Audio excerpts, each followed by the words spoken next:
Hey folks, welcome back to the Meta Abuse podcast. I'm your host, Battle Mode, and this week we've got Lucid Tactics and Sean. What's up, guys? Hey, here we go, boys. Going pretty good, mate. So Lucid's going to be taking the lead on this one. We are going to be talking about I think it's fair to say, failed RTS, Stormgate. Now, it's still going, but it's not doing very well. And there is quite the saga behind this story. I did a little bit of preliminary research on this one and kind of blew my mind just how deep this one goes. So Lucid's going to fill us in on the details. As always, he's going to be showing us some statistics and stuff. And yeah, we're gonna figure out what exactly happened with Frost Giant's Stormgate. Yeah, so I think this is going to be interesting. So first off, I think we have to get off our chest. Since this is going to be about honesty and transparency, we are not Stormgate aficionados. No. We played it. I think we each have like 30 minutes off it on it. We like bounced off hard. Yeah. In my opinion, the campaign, like the first two missions, were just so incredibly horribly bad that I wanted to kill myself and never play the game again. But yeah, so yeah, I mean, I bounced off it super hard. But I've played a fair bit of Starcraft 2. I'm not like a big Starcraft 2 guy, but I played a lot of Warcraft 3, and I've certainly played all the Command and Conquers, Red Alerts. Like RTS is in my wheelhouse. I'm not like a competitive RTS player. I don't really like the fast clicking stuff, but like the 200 APM. But I mean, it's a genre I like. I like to watch people play Brood War, man, but I'm not very good at it. True. Yeah, I do watch StarCraft 2 competitive play a lot. Like, it's fun for me to watch. So, but where I stand on it is, like, I've been playing RTS since the first one, which was June 2, I think, unless you count Herzog's Y, but I never played that. Oh, right. Yeah, so that's really before multi-select had been invented. Oh, yeah. Playing June 2 now on DOS is really, really hard work because you have to select individual units. But it's still a fun game. But yeah, so I'm a casual RTS player. Like, I consider myself to be, like a serious 4X player and critic. But when it comes to RTS, like, it's a casual thing for me, okay? I've never played competitively, really. And just like Lucid, I played Stormgate for 30 minutes and I thought, I could just play Starcraft. Why am I playing this? And I didn't see anything new in it personally, but just take that with a grain of salt. I don't really know what I'm talking about when it comes to the games design because I just didn't get that far into it. So this is a game that flopped super hard.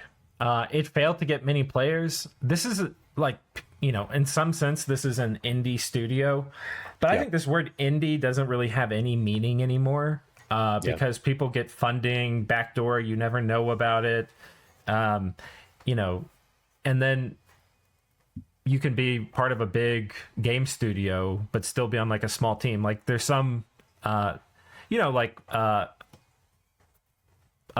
think like Stellaris and stuff has a pretty small team working on it. It's maybe like 30 people or something. I think I could be wrong, but that's a big team. Basically, by the way, that's a big team. Well, for a AAA studio. For like a big development studio, that would be small. Yeah, I guess. But the team that made this, I think, was between 50 to like 65 at peak. So it was a reasonably sized team. This is not what I would consider to be like, people aren't going to stop using the word indie. But for me, like, indie is when you're like 1 to 10. I think that's sort of what I think of. It's at least AA. It's somewhere between AA and AAA. Because I think you're AA if you're at 50 for sure. Yeah, that makes sense. So given that, it's not really like this indie game, and if you are a AA game, you need a lot more than this, unless you are just monetizing it like crazy. And how they monetized this was also its own can of worms. So we'll be looking at that, but. It's basically dead now. It's 76 people, almost nobody playing it. Yeah. Now, Tim Morton, who's the CEO of this, has posted a bunch on LinkedIn. If we have time, we might get to some of those posts and dissect them. The TLDR of them, though, is that he accepts full responsibility for the game having flopped. However, the main reason it flopped was things that were beyond his control, like an oversaturated gaming market, tight funding, so it's hard to get a lot of money to make a video game, and increasingly difficult to satisfy gamer taste. So it's kind of one of those things where it's like, I accept full responsibility, but I promise you it wasn't me. Now what he would say is like his job as CEO was to anticipate these things and react to them. But so there's this one narrative, and the reason I'm bringing that up, we'll look at some of the actual posts he made. I think that's a good faith interpretation of his posts. It's maybe not good faith, but we'll look at them. But there's one way to look at this where this is this honest indie studio attempt to make a game, and it just kind of failed. But as you start looking deeper, there's much more deception and lies and promises and things that we're going to get into. So it's going to be interesting. Now, the first deception I want to get into is when it was first announced. So let's do this together. We can watch the announcement trailer. This is the trailer that got released June 9th, 2022. At the same time this article came out, June 9th, 2022. Right. This got people super hyped. Let's watch it.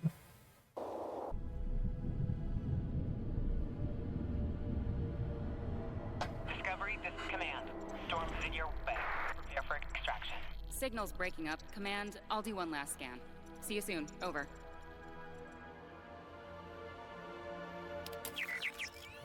Okay, hurry.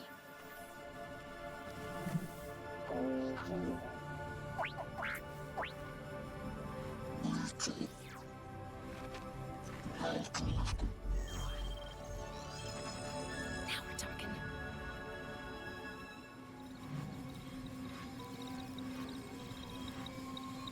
Command, I may be onto something.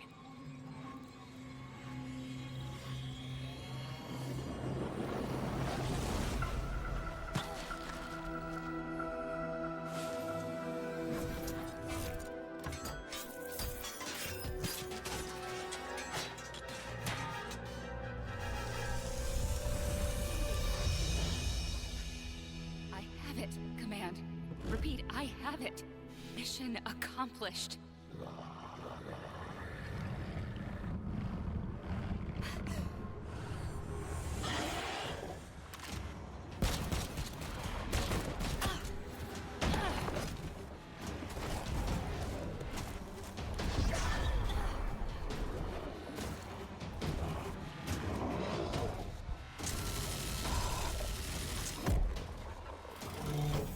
Hang tight, Doc. I've got this.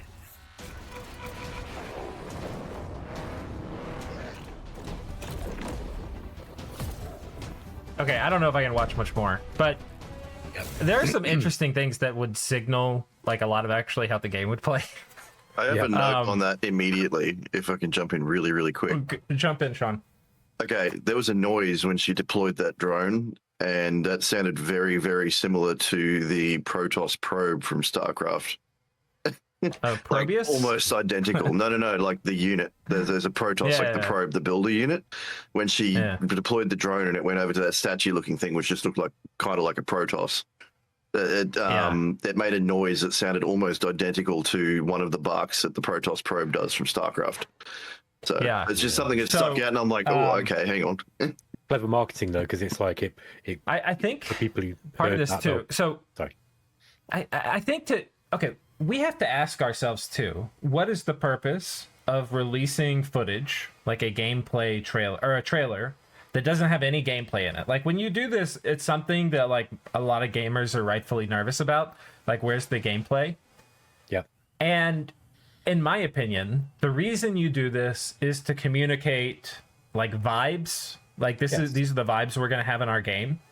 Fantasy. This is the fantasy of our game. Yep. And some degree of the story. Now, which can be hard to communicate. It's a little bit of what they call persuasion, right? You want to be preloading people with positive vibes about the, with a good feeling about the, about the link to the name, link to the game.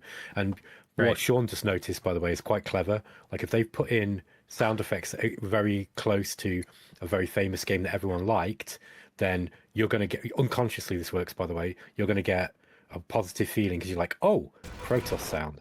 Even if you don't recognize it, it's going to make you feel good because you then associate it with that game. It's quite manipulative, actually, but clever. Yeah. Well, even the hollow image thing looked vaguely like a Protoss, like a Zealot or something like that. Like it's there's a lot of a lot of major similarities. But like, look, that was like a pea shooter. Like it got hit by this, it like barely reacted. Like, oh, it's like, first of all, there's no. This tells you about like attention to detail and stuff. Like there's no like bullet marks exactly where it got hit. It sort of just got hit in the area. Yeah. Really didn't get hurt this much. Then they have like this like brawl, and you can see there are bullet marks on it now, but that wasn't where the bullets were hitting. Those were like, it was like they had two versions of it, one with bullet marks, one without. Yeah. Like this, nothing happening. Oh, yeah. Right? Nothing happening. I see it. And anyway, so when you're communicating vibes and lethality, now the game ended up being like not very lethal. There was a lot of like when it came out, it sort of felt like slap fights a bit. Yeah. Like it didn't feel very good. I think they might have improved that some over the course of the patches. But we need to contrast this now with the StarCraft 2 cinematic. Now I just pulled up the Heart of the Swarm one. But look at this. Okay. Oh wait, let me turn the music on. Yeah, it's sick. Very annoying. Worlds will burn.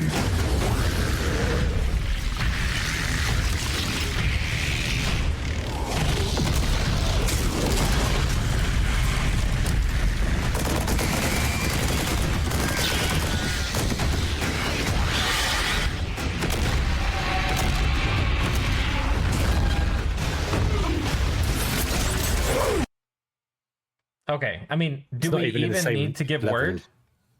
Yeah, they're not even in the same universe. No. Yeah, but to be fair, we are talking about Blizzard versus whatever the Stormgate budget was, which I have no idea how much that was. Like, you know, they're on a completely different scale budget-wise and that sort of thing.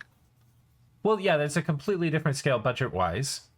But they probably paid a lot for it. They probably paid at least $500,000 or something for that first cinematic, maybe $1 million. Really? Yeah, they're expensive to do. Yeah. I mean, they might have gotten it cheaper because it was pretty bad. But the important thing, I think, to me is like when you look at like what vibes does the first cinematic communicate? To me, it communicates girl boss because you've got two female soldiers, which, you know, that's like a thing. Yeah. It communicates like RPG, if anything, because you have one character, another character comes in, and then they fight one. Yeah, you're not getting like huge combat scale. You're not getting lethality. You're getting like slap fights. Yeah, you know, that's interesting. So really interesting. So I think on a vibe department, like forget the fact that the StarCraft one is like you can direct this, like you could have this same sequence but much more poorly done. Yeah, sure, but it would still it would be indicative of the scale of the game, is what you're saying. Yeah, I get you. Like a large-scale conflict versus an almost like individual level conflict, like something out of a movie where you sort of got the protagonist and that's it. It's almost like a cutscene from a mission, isn't it? Like a mission cutscene or something. Yeah, I was thinking it'd be like, but I was thinking like something from StarCraft. You know, I remember there was that really, really crazy one where like Reyna rocks up with his sniper rifle and blows up a couple of Zerg or whatever. But even then, you've still got the actual like larger conflict going on, and he's just rocked up and slaughtered a couple of Zergs. But so yeah, like even then, it still actually shows the scale of the conflict. It doesn't seem like a 1v1 kind of thing, or 2v1. But look how they introduced the Ultralisk here too. Do they like? They're like, oh, there's this huge tank. Oh, you're like, oh, maybe there was going to be a. Before this, you were thinking, oh, there's going to be a fight scene. We're going to see the tank fight this guy. No. It's going to get stepped on and squished. You know. Mm. So versus this, where they're sitting here and it's like a little pea shooter that's not doing anything, and then they punch and the punch doesn't do anything. Like this, to make this and think like this is what I'm going to use to communicate my game to the world, shows you just have a complete lack of understanding of what people who play this game want. I think though that like games design is always in modern design, it seems to take second place to the feels anyway, right? So I feel like they probably thought that this was going to be a big hit. Like, okay, I'm going to compare this, right? Let's compare it to something comparable, which is, remember the original intro to Starcraft? Yeah, the first Starcraft. And you got these kind of hillbilly guys, you know, who are Terran, you know, troopers. Oh yeah. Do you remember that? It was really iconic. Yeah. Now that was more on this kind of scale, okay? That was, you know, very like quite small scale, at least at the start. But that set the vibe of the whole game. That was incredibly clever how they did that, because they, you know, that's how the early Command and Conquer games did it as well. They would set the vibe and then they'd build up the scale. Yeah, here, I'll play Look at this. I mean, it's ancient, but... Damn, you're ugly. You girls, locked in and cruising. What you got for me out there, Joey Ray? We got terror for sure. I don't know about the rest. We got a big old buttload of floating debris out here. I'm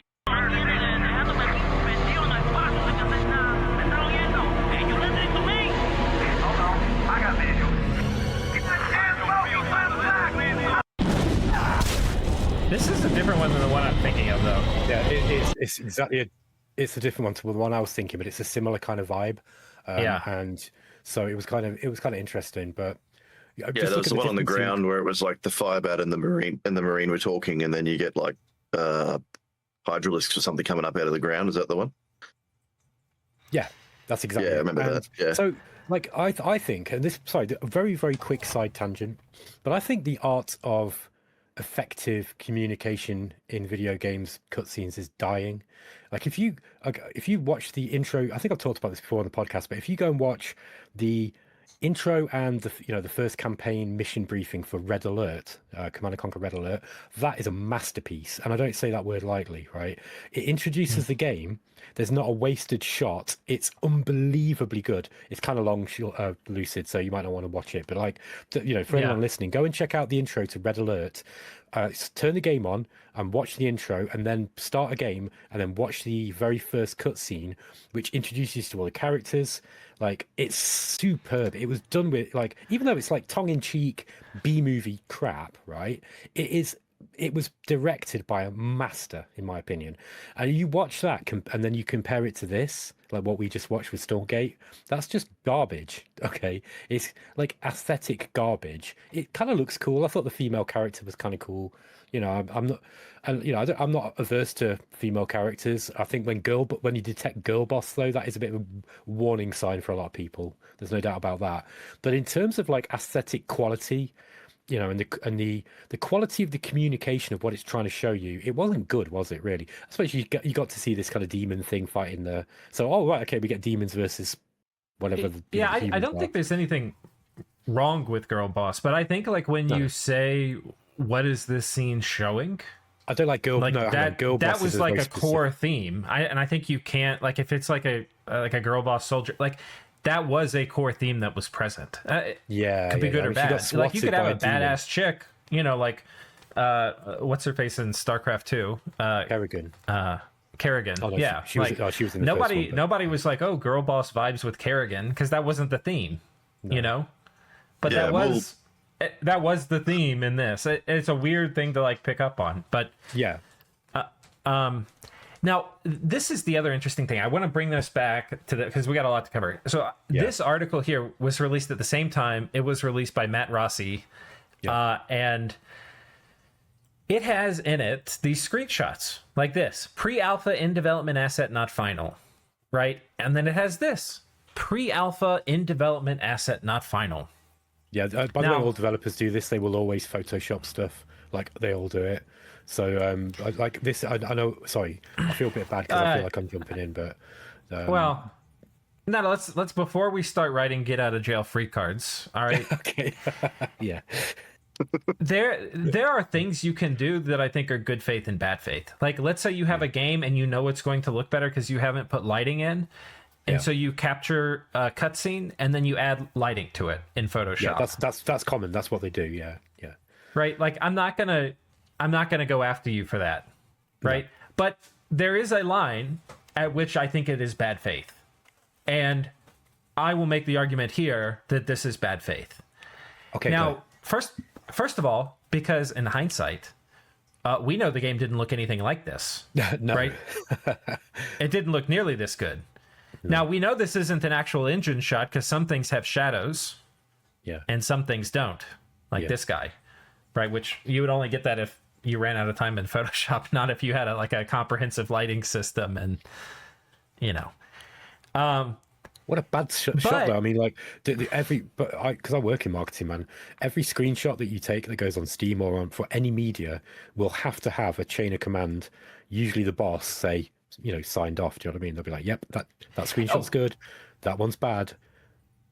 This wasn't a screenshot, and here's the proof for this. Okay, right? This wasn't a patched up screenshot. Oh no, the reason we know is because Frost Giant Studios released this video, which, by the way, did not get ratioed in any way, shape, or form. No. Had a ton of views, and it says a difference a year makes. And it goes through, and it charts their progress of the game through time. And it starts off like this, and it ends in December of 2023 like this, a lot better looking. But what this tells us is on this date, when this article came out, right, which was June 9th, 2022. Yep. It tells us what did this thing look like. So September of 2022 is after June. And this was their engine. You're a genius. Let's let this run. This at the time was the game they had made. Now, to be fair, you can see this tree. You see that? Yep. That does look something like this tree right here. Yeah. And these units probably in some way, shape, or form existed in the other. I mean, these units were in the game, right? Yeah. But what is this? This has nothing to do with their engine, with their game. What this is, my speculation now, this isn't a matter of fact, but I think when you look at things, you can sort of figure out the pattern. I think this is a bunch of assets they made. They put in Unreal, and they put in like good lighting and texture, and made this to like get people hyped. Yeah, yeah. It's a mock-up. That's what I think. In a sort of fake engine mock-up. Yeah, which I think is horrible. It looks nothing like what was in there before. Yeah, like if I were an investor and I got showed this, I would be thinking like fraud or something, like you're telling me this is the game. No, this is our concept art. Okay. No, I think there's some ways that you might be able to explain this off. However, I think the evidence we're going to produce later on will kind of lean your opinion towards, this is fraudulent because they did some other really seriously bad things as well. They did. There's definitely going to be enough to make a line. Yeah. However, I think regardless of any of that, I think that this by itself is enough that if people detect developers doing this in the future, they should just like protest, do whatever it is they can do to protest that studio and game. Like, you can't, this is doctoring things up a little bit, fine. But this is just a wholesale forgery, I think. Like, aside from the fact that they actually have 3D assets for these individual characters and maybe like a few of these things. But like, this isn't their engine. Like, having a few art assets is not the same thing as having a game. The only thing I'll say, which to be fair, is that it doesn't say like pre-alpha build. It's not like this is a pre-alpha build, don't judge us. It says pre-alpha in development assets. Well, that could be anything. Which is technically true, right? Because it's like they're not saying they have a game; they're saying they have art assets. Yeah, and they did put those art assets in Unreal Engine, which is not the engine that I don't think they use. I mean, maybe it is. I have to double check. I don't think it is. I think they built their own because that's what they're trying to sell. But they put that in there, and they get this result. So anyway, I think it's all very bad faith. Okay. So let me close some of these things when we get to them. I was going to say with the video too, like just because it's inspired by something like Starcraft doesn't mean you can't make it work. I was thinking like, I don't know if you guys are familiar with Tempest Rising, but that's based off very heavily inspired by CNC. And even the launch trailer of that, you can see there's like an excavation site and they start getting attacked by another faction, like, and then there's actionable gameplay. And I think that was the first trailer that came out. So yeah, like just because they've got, I mean, I think they've still had some kind of funding behind them, but you know, there's still no reason that you can't at least make it show what the game is, just because it's not the main studio. I might be jumping the gun a little bit, and Lucid, you can tell me if I am, but I think part of the thing with this is that the hype was that this was developers from Starcraft 2, right? This was people who worked on Starcraft 2, and they made a big deal about it, right? You know, Frost Giants has people who actually worked on Starcraft 2 projects. So they were kind of riding on the coattails of that. Yeah, I mean, I think this is something I think you see a lot now. Like, I feel like the story of developers from Studio X go make game Y and that game sucks is like, that's like, I think the big thing for the past 2 years is we've seen a ton of those. Yeah. And I think part of it, and we could do the real deep dive on this with like who actually made StarCraft 2. Like, it wasn't Tim Morton. He didn't make it. Like, he came in at a much later date and helped produce the Legacy of the Void. One of the Legacy of the Void. Yeah, he was the production director on StarCraft 2 Legacy of the Void. And then they had Tim Campbell, the lead campaign designer from Warcraft 3. Oh, sorry, the lead campaign designer, and he also worked on Warcraft 3, The Frozen Throne. So that was the only two, I think. Yeah, so it was not like they had who designers. were the people? Right. Well, it's not even. I mean, who were the key people? Because there were probably like 3 or 4 really key people that built most of the architecture, that set the vibe and the tone and the mood, that really just built the game, right? And yeah. I don't know who those are. I mean, we could go look it up, but it's not the guy who came in to push out one of the last expansions. You know, not to say that's a blight. Like, you could have done a great job pushing that expansion out, and you might be a genius game director, and you go off and you make your own studio, and it does great, and you sell amazing games. Could totally happen. Sure, but I think the issue is like it's not. I wouldn't bet on it. You know, like, that would be you actually proving your mettle rather than you already had your mettle proven, and now you're doing round 2.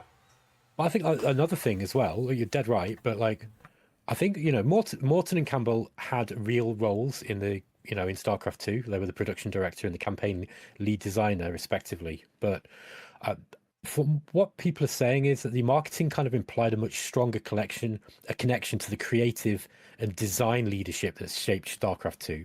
So, you know, they're kind of implying that, oh, you know, maybe there were designers from StarCraft 2. But actually, when the community looked into this, and they found that almost none of the core StarCraft 2 leadership, who would be like David Kim, Dustin Browder, Chris Metzen, Brian Kindregan, none of those guys worked at Frost Giant and had nothing to do with this game.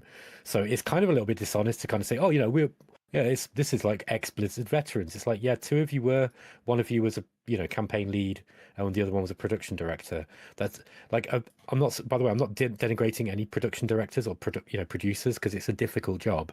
In terms of creativity, though, you know, it's not like you had the designer of StarCraft 2. Do you know what I mean? I think, to me at least, I feel that would have lent them more credibility if they'd have come out and said, "Hey, we've got the designer from StarCraft 2 here because it's going to be a similar game," you know? Yeah. Let's try to go find.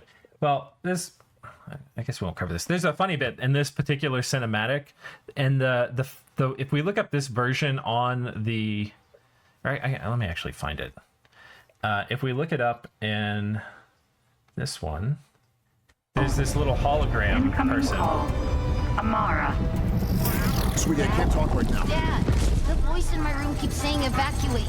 Just stay put. I'll get there as soon as I can. Can I come to you? They have this, and then on the one I think they ended up changing it on GameSpot later. But this one, you can see it's on GameSpot. And here's the same scene. He's running in. Cut the power. And you can see it skips to him just running up there.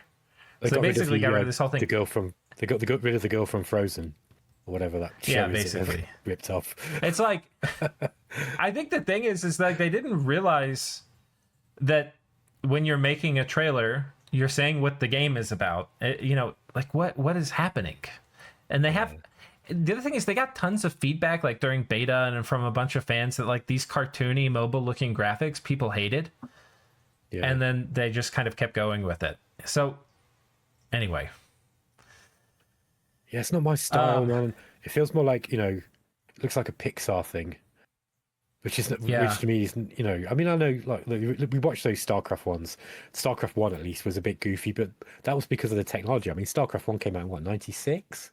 I want to say 97 maybe, but you know, so you can kind of be forgiven for those old style sort of, you know, the way the style they chose. But if you look at Starcraft 2, that's really cinematic. You know, that could have been, you know, I don't know, that looks serious anyway. It looked like a serious military game rather than, yeah, I can see why people could mistake that style they've gone for with Stormgate for like mobile game stuff, because it's got that kind of vibe to it. Yeah. So the other things too are, I want to talk a little bit about how it was funded. There's a whole deep dive we can go, especially on how they did the crowdfunding portion. But they basically got 5 million, then they got another 5 million, then they got 25 million, bringing them up to 35, which is a lot. That's a lot of money. Then they went on to do a Kickstarter where I think they got like 2.5 million. They did an Indiegogo. And then I think that's they did one right. more too. I'd say that's about right for that game. Sorry to interrupt, Lucid. I was thinking out loud. Oh, go ahead. No, I was just going to say, I think, well, so what are we looking at? About 40 million? Something like that? Yeah. Yes. Or for about 40 minutes. That's about right for that game, probably, I'd say. But, I mean, you know, maybe considering what we actually got, maybe it wasn't. But I don't know. That seems about... It seems within the sort of ballpark that I'd be thinking. Like, if they said it was like 200, if they got 200 million or something, I'd be like, what the hell? Like, what went wrong there? You know, but it's also clearly not $2 million. I think they wasted a lot at 30 million. Like, I feel like it's not... I mean, it's... I don't think it... Like, if it was 200, you'd be like, oh, God, there's embezzlement and crime, you know? Yeah, but, yeah, like, sure. But I think they wasted a lot. Like, when... I guess I can pull back up the... Oh, y'all remember it. Oh, I'll pull it up. Okay, so... Here we go. Back here, they were already at full staff here. Yep. So I think they were close to 50 people by this point in time. Like, and then they ramp up, so not completely full. I think they ramp up to like 60. But I think the thing is, and this gets, I think, into how at least I think about like video game development in terms of like a philosophy, is that you need really good systems and structure and architecture before you can start making a lot of the content. And that leads to this idea of like vertical slice, which is something that's talked about a lot in the video game industry. But basically the vertical slice is like where there's not like a lot of missions or anything to do, but you can do like at least some part of the game with all systems interacting. Yeah, right? it's like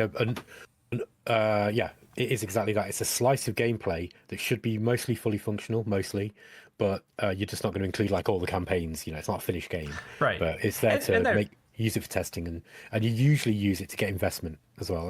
That's often what vertical slices are used for.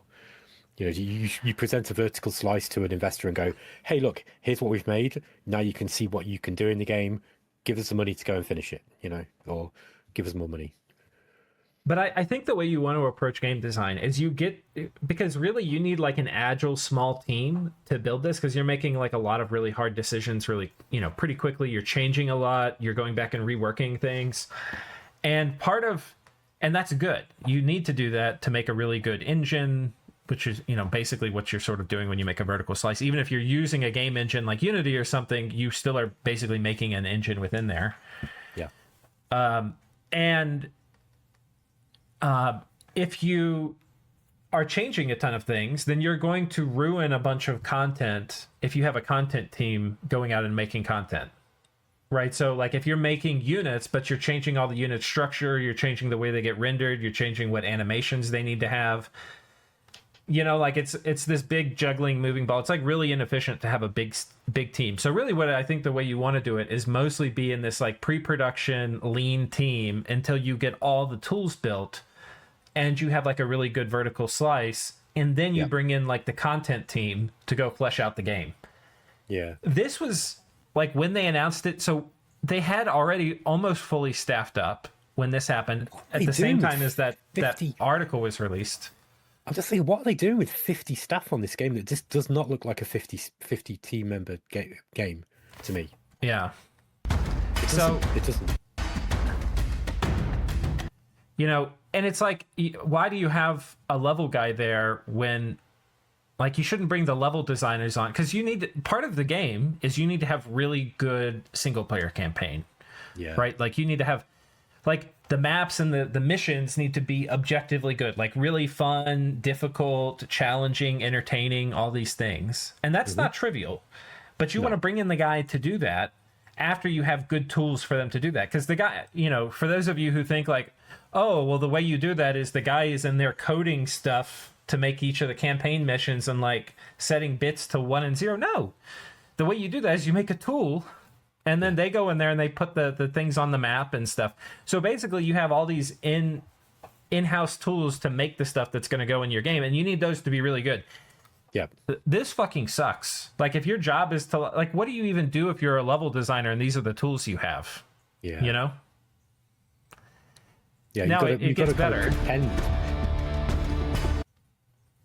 So I think a huge portion of what happened, and this never gets said really, but I think it's a huge misallocation of resources. That basically they staffed up too much too quickly. They didn't have a good fantasy or vibes they were building towards. They probably had people sitting around or trying to help while they were. You also can't, like, a team of 50 where you're in like a high flux mode is really hard. You know. Anyway, Stardock could have made this game, and we wouldn't have anywhere near that amount of developers on the game. So to me, it's just mind blowing. I mean, Stardock are lean, to be honest. They work lean, but still, it's like even if you had like 30 developers, maybe, but 50 or 60 or whatever. I mean, if that's confirmed that that's how many people they had working. Well, okay, when I say developer, I mean people in Stardock, right? So that's going to include non-technical people. It's going to include artists. It's going to include, you know. Yeah. Sure. Yeah, it seems like a lot of people, this does to me. And I think you're probably on the right track. I'm just guessing here, but you're on the right track. It sounds like they must have, maybe they just didn't have a smart way of building the team as they needed these people coming in. Yeah. Okay, I think there's some drama we can get into too. And I think it's about time. Well, maybe that we could talk a little bit about, there were a lot of issues that came out that were with the game when it came out, like movement and pathfinding felt really bad. There was something I wanted to show, which was, let me see, I think I have it here. Like, when you're comparing because the obvious comparison is StarCraft 2, because these guys were like, hey, we're StarCraft 2 developers, right? So this is a totally fair comparison to make. But there's so much good juice in StarCraft. Like, when you look at how units moved, I just want to show you guys this. Like, look at how the Zerglings move and attack, and like look how lethal they feel. Like, look at just the vibes that combat emits. This didn't feel like units vectoring from like A to B the way these little look how they run around. Yeah, it's more fluid. I guess sort of almost kind of realistic looking.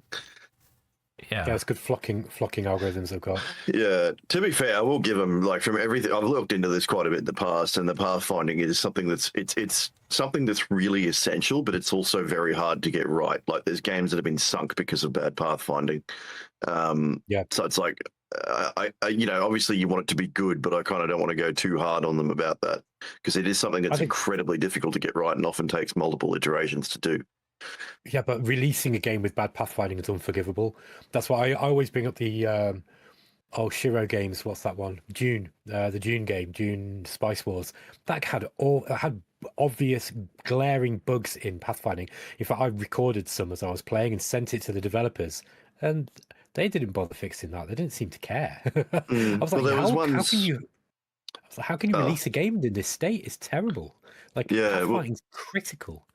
Yeah, it is. And there was that one, what was it, that Deadly Games? It was like a Year of Rain or something. Like that game died because of the pathfinding. They launched it and it was something like the pathfinding. Like you think the pathfinding in Dune was bad? Like you could actually have units that could fall through terrain in that game. Like they'd have a bridge consisting of a tree, like a log, right? And you go across the bridge and your units could actually clip off the log into a creek and be stuck there. Like it was really, really bad. Like how did QA not patch that? Well, they knew about it, and it came out, and they're just like, "Oh yeah, like we know it's bad. Like we've already got plans to fix it." And then, of course, nobody bought it because the pathfinding sucked ass. And then they're like, "Oh, the game," and then the game just died because they wouldn't fix it. Like it can actually kill games if this thing isn't good. Yeah. And there's kind of two aspects of it too. It's not even really just pathfinding. So I want to make sure people know. Like pathfinding is okay if you need to get from here and you need to go around an obstacle. Like what's the path to get there? But there's also this thing called like crowd sim. And I think it's called different things. But basically, it's like when you have units in groups, how do they behave with respect to each other? Because you can get really weird things. Like if you have a pass that gets blocked off because there's units here, and this unit at the back is trying to get down here, then it figures out, okay, these units are blocking the pass. The best way to this point is I need to walk around the other fucking side of the map and through this other pass. And it's so infuriating when it happens, and it happens pretty regularly if you don't account for it well. So it's easy to like lump it in with Pathfinder. I'm saying it's just like slightly different, and that's part of the thing. That like crowd sim of how the Zerglings swarm together is so good. Like there's a lot of things that go into making it feel intuitive. Like, oh, I told this group of units to go through this pass and get to this point. Yeah, that is not like, it's not just like, oh, we implement one technical pathfinding algorithm and it works. No, there's tons of problems that come up when you do anything like that. And coming up with something that feels real and like intuitive is actually really hard. Yeah, and it can be not having it good can be frustrating for the player in more ways than just that too. Like I know, was it Iron Harvest? They had issues that never got fixed where you would have to be babysitting your units because if you try to run them through a certain path, and because you can get mechs that are quite big because it's like diesel punk, if they couldn't get through the gap, they just like try and return to base instead of trying to find an alternate way around. So like it's something to do with the behavior of the units there. So stuff like that, like not only is it not does it look weird, like it's really frustrating for a player and a turn off if they have to keep constantly having to micro stuff, like because your units are just trying to do something really stupid. Yep. Yeah. So this is Nathanius playing the first day it came out, because we'll also look at where it is today, because it has honestly visually improved a ton. But like the terrain looks horrible. Like this map is really boring and bad. Yeah. Isn't that just a starport? And like, look, these units, the workers pass through. That actually happens, I think, in Starcraft too. But the workers pass through each other. Yeah, it looks like an early build. Can we get to an actual combat? This was on release, sequence? was it? Yeah. They're jungling now. But like, this just doesn't. Yeah, they're moving through one another. They're running. Their units running directly through one another. I wonder if we can see them playing Infernal, because when they're not going through each other, they get really messed up. I think he's a Terran player, so we're just seeing him play Terran here. Yeah. Well, it's got the dropships thing from StarCraft and everything. It really does look almost exactly the same. Yeah, but that's like, what you I'm have saying. these big effects, and not too much is happening. Well, that building that looked like their main base, it looks very, very similar to the starport, like the Terran starport from StarCraft, and that looks like a Goliath. I think that's really again. Their game is selling on the back of StarCraft's success. Basically, yeah, nostalgia. That's what they're doing. Yeah, it's not just nostalgia; it's credibility stealing. Credibility theft, where you strongly associate your game with something that's successful, and like down to the fact that they'd be using sound effects that sound like the sound effects from another game. That's really manipulative. A lot of this stuff is so close that I feel like if they'd built something off a Games Workshop IP, they'd become an after for it. Like it's so very close. Oh, GW probably tried anyway. They probably saw one of these things and go, that looks like one of our 5 billion units. Oh, there's a shoulder plate that looks like something off a Space Marine. We invented Space Marines. Yeah, there was right. was it Void War? Void War got a C&D from Games Workshop. Yeah. It is basically legally distinct 40k mixed with FTL, but they got it because there was like a shoulder plate armor item you could get for your leader, and they're like, "Oh, this looks like something from a Warhammer game," and they hit it with a C&D. We're like, "What?" I mean, to be fair, it did look like it.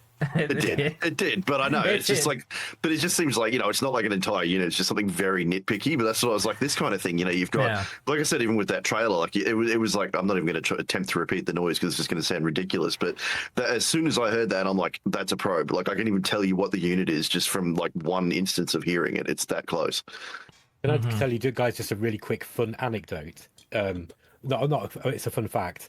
My friend, who I went to school with, and he's one of my best mates. I used to play D&D with him, and used to play together as kids. He actually worked as the on the IP team at Games Workshop headquarters in Nottingham. Oh, God. And he was like number 2. So he's got loads of stories about this, and he doesn't work for them anymore. I've been meaning to get him on to talk about it because I see people like Arch and stuff go on and on and on about Games Workshop IP team and stuff, and I'm like, I actually know the guy who did it. He's like one of my oldest friends.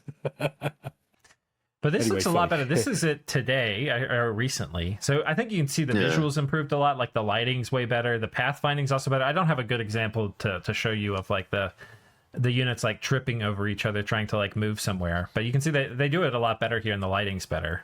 I think if they released like this, it probably would have done a good bit better. Yeah. As you said, great. Yeah. All right, let's get in some of the drama now. Well, what actually happened to this game, Lucid? Have you talked about like the sale? How well it did? What actually happened when this released? Because we should talk about that. I think before the drama stuff. So it had a strange monetization model. They had backers on Kickstarter, and if you backed them on Kickstarter, then you got the game early. But it would come out later and then be free. That was here. Right? So a few games have done that. Right. And it's kind of okay, but then when you release it in like a really bad state and it's not really very fun, it's kind of... It's a little dirty. It's sort of weird. I don't love it as a model. I mean, it's fine, I guess. Didn't have a load of microtransactions. But part of this is because Tim was presiding over, or he was a big wig at Starcraft 2 for part of the time when Starcraft 2 made the transition to being free to play with just paid campaigns. Right. So that was, obviously part of the reason why they did this. But it just never got any players really. Like it started off, and they had a bunch of the Starcraft 2 YouTubers and stuff really on board. I think some of their parents actually worked for them or something. I think somebody like maybe Artosis's parent. I don't really remember, but anyway, they were in deep with the YouTube Starcraft 2, like streamers and stuff. Yeah. And so there was some hype and people played it, but like people didn't like it. It just sort of sucked. God, it didn't last long, did it, with those numbers? It's still, I mean, you can still play it today. There's people playing it. And I think that what they're doing right now is they're trying to sell the engine. And honestly, maybe, I didn't think it was, but looking at it now, it may be the case that the engine, like this actually does look pretty good. It's a better. Huge far cry. Like if you compare that to that, it's a lot different. And a lot of this is just lighting and stuff. Not even like the core assets, though I think they did remake a lot of the core assets too. They're still the game updating it anyway, too. by the sounds of it. Yeah, there's still some updates coming out, and people there seems to be an appreciation for the updates, but it's sort of, I guess, too little, way too late kind of thing. Yeah. Well, I mean, the campaign was just really bad. Like the first starting campaign, your first couple hours should be fun. And like, what does that mean in a campaign? It means like you should be able to lose, and the decisions you make matter, and like it's a fun little puzzle for you to figure out how to make something work. Yeah, it looks like just a month after early access started, reviews settled around 50% on Steam. And they annoyed people with this paid hero that they created as well that was supposed to be free for Kickstarter backers. Well, I think you're bringing up the Steam review score, and so I think it's time we start talking about this is one of the controversies, is that the staff, as admitted by the company, were posting reviews. Let's see if I can. No, there's a right way to do that and a wrong way to do that, by the way. Like if you on Steam, they've got they make it so that if you start a new account, you want to leave a review, you have to spend some money. Yeah. So they make it, you got to spend I think it's $10. I think it's $10. Or it might be $5. I can't remember which. But so if you're not allowed to really interact with anyone, add friends or any of that, until you've actually spent some money, because they do that to stop people from spamming and scamming and all that kind of stuff. But yeah, it turns out that these guys were actually using their own accounts and just changing their names on the account, as if somebody who was looking for that kind of thing couldn't find it. Yeah, I have a. Oh, is it this? Yeah, so this is one of the reviews. It's written by Fluffy. Best free-to-play RTS on Steam, hands down. You click on Fluffy. This player also has played as T. Morton, Frost TM. Tim. It's this is the worst way. Oh no. Just at least, why couldn't they not afford to spend $5 and open a new account? Are they really that cheap? But apparently there's a bunch of other times that it happened, and Frost Giant issued some studio a press release or something apologizing for it. Yeah. So, and by the way, this is not like a slightly faux pas, oh, you shouldn't, but do anyway. It's this is against terms of service for Steam. They'll kick you off the platform for doing this. They apparently didn't, but this is a big bad, which is good, because I don't want people manipulating Steam reviews any more than they do. I'd like them to do it less. They only admitted it after the evidence against them was irrefutable. They denied it for ages first. So that's something that's mad. So they that's really pretty standard. They denied it and denied it and denied it, and then they got caught out with irrefutable evidence. Probably this picture here. And, yeah. Oh man. Yeah. Their accounts redacted and names changed. I guess these are developers. Yeah, Frost K. Yeah. So I don't know who these people are, but apparently it was a lot of. Oh, so they did both. I guess it's both the same person, and they both left. Yeah. Looks like it. I think these are the same user, and they're leaving two different reviews. I don't know how Steam does that. Okay, so I can tell you, because I work for a publisher, so in developer as well. So if I wanted to try to leave a review of one of Stardock's games, and I was listed as a staff member on their system, I would not be able to do it. It physically stops you. But you don't have to have all your staff as listed as developers necessarily. So if you don't, if let's say that one of the games I wasn't listed on the Steam community as a staff member, then I could probably leave a review. But it's just really dishonest. Like why would you do that? Well, I think we know why they would do that, because they want to have good reviews for their game, because they want people to play it. Yeah, but it's so see-through, and here's one thing we've learned about the internet, right? Is that when people get annoyed, it's quite easy to get a lot of very, very, like Sherlock Holmes style investigators on your ass, and they will dig up everything. We've seen it happen with the 4chan stuff. It. And so, when you've got 10,000 autists all trying their best to dig up your crap, you better have hidden your tracks. And they didn't. They didn't hide their tracks at all. Yeah, well, with this kind of thing, you've got your autists on Reddit. There is no hiding from these people. If you forget about covering your tracks, you want this stuff to have never been on the internet in the first place. You don't want it to have ever been anywhere outside of a filing cabinet in your home office or something. Because if it's anywhere on the internet, they will find it. So it's. Yep. I don't know why anyone would expect they could avoid this these days, with the sheer amount of times that some autists on Reddit have managed to dig this kind of thing up. Mm. Trying to find the next bit of controversy is that Tim Morton would have a sock puppet on Reddit, and that sock puppet's name, apparently, allegedly, was Void Legacy, which makes sense because he helped push Legacy of the Void out. Yeah. But they were extremely pro Frost Giant. Let me see if I can find it. There's a mega thread with a lot of this stuff that is on that forum page that Lucid was just showing. That came up a lot when I was doing a bit of research earlier. Yeah, I mean, that's the mega thread. We'll make sure that we link everything in the description so people can go and check this stuff out for themselves. You can go through the whole sorry story from start to finish. Oh, yeah, I guess we can. So here's I guess this is from the Frost Giant community moderator. Hi, everyone. A few well-intentioned team members reviewed the game recently using personal accounts. We're updating our company policies so that disclosing your status as an employee needs to be included in any public communications about our game, such as on social media and on Steam. But they're acting like, oh, there's a small gap in our company policy when it was like their CEO doing it. And also, it has nothing to do with their policy. It's a policy of Steam, which is their main marketplace.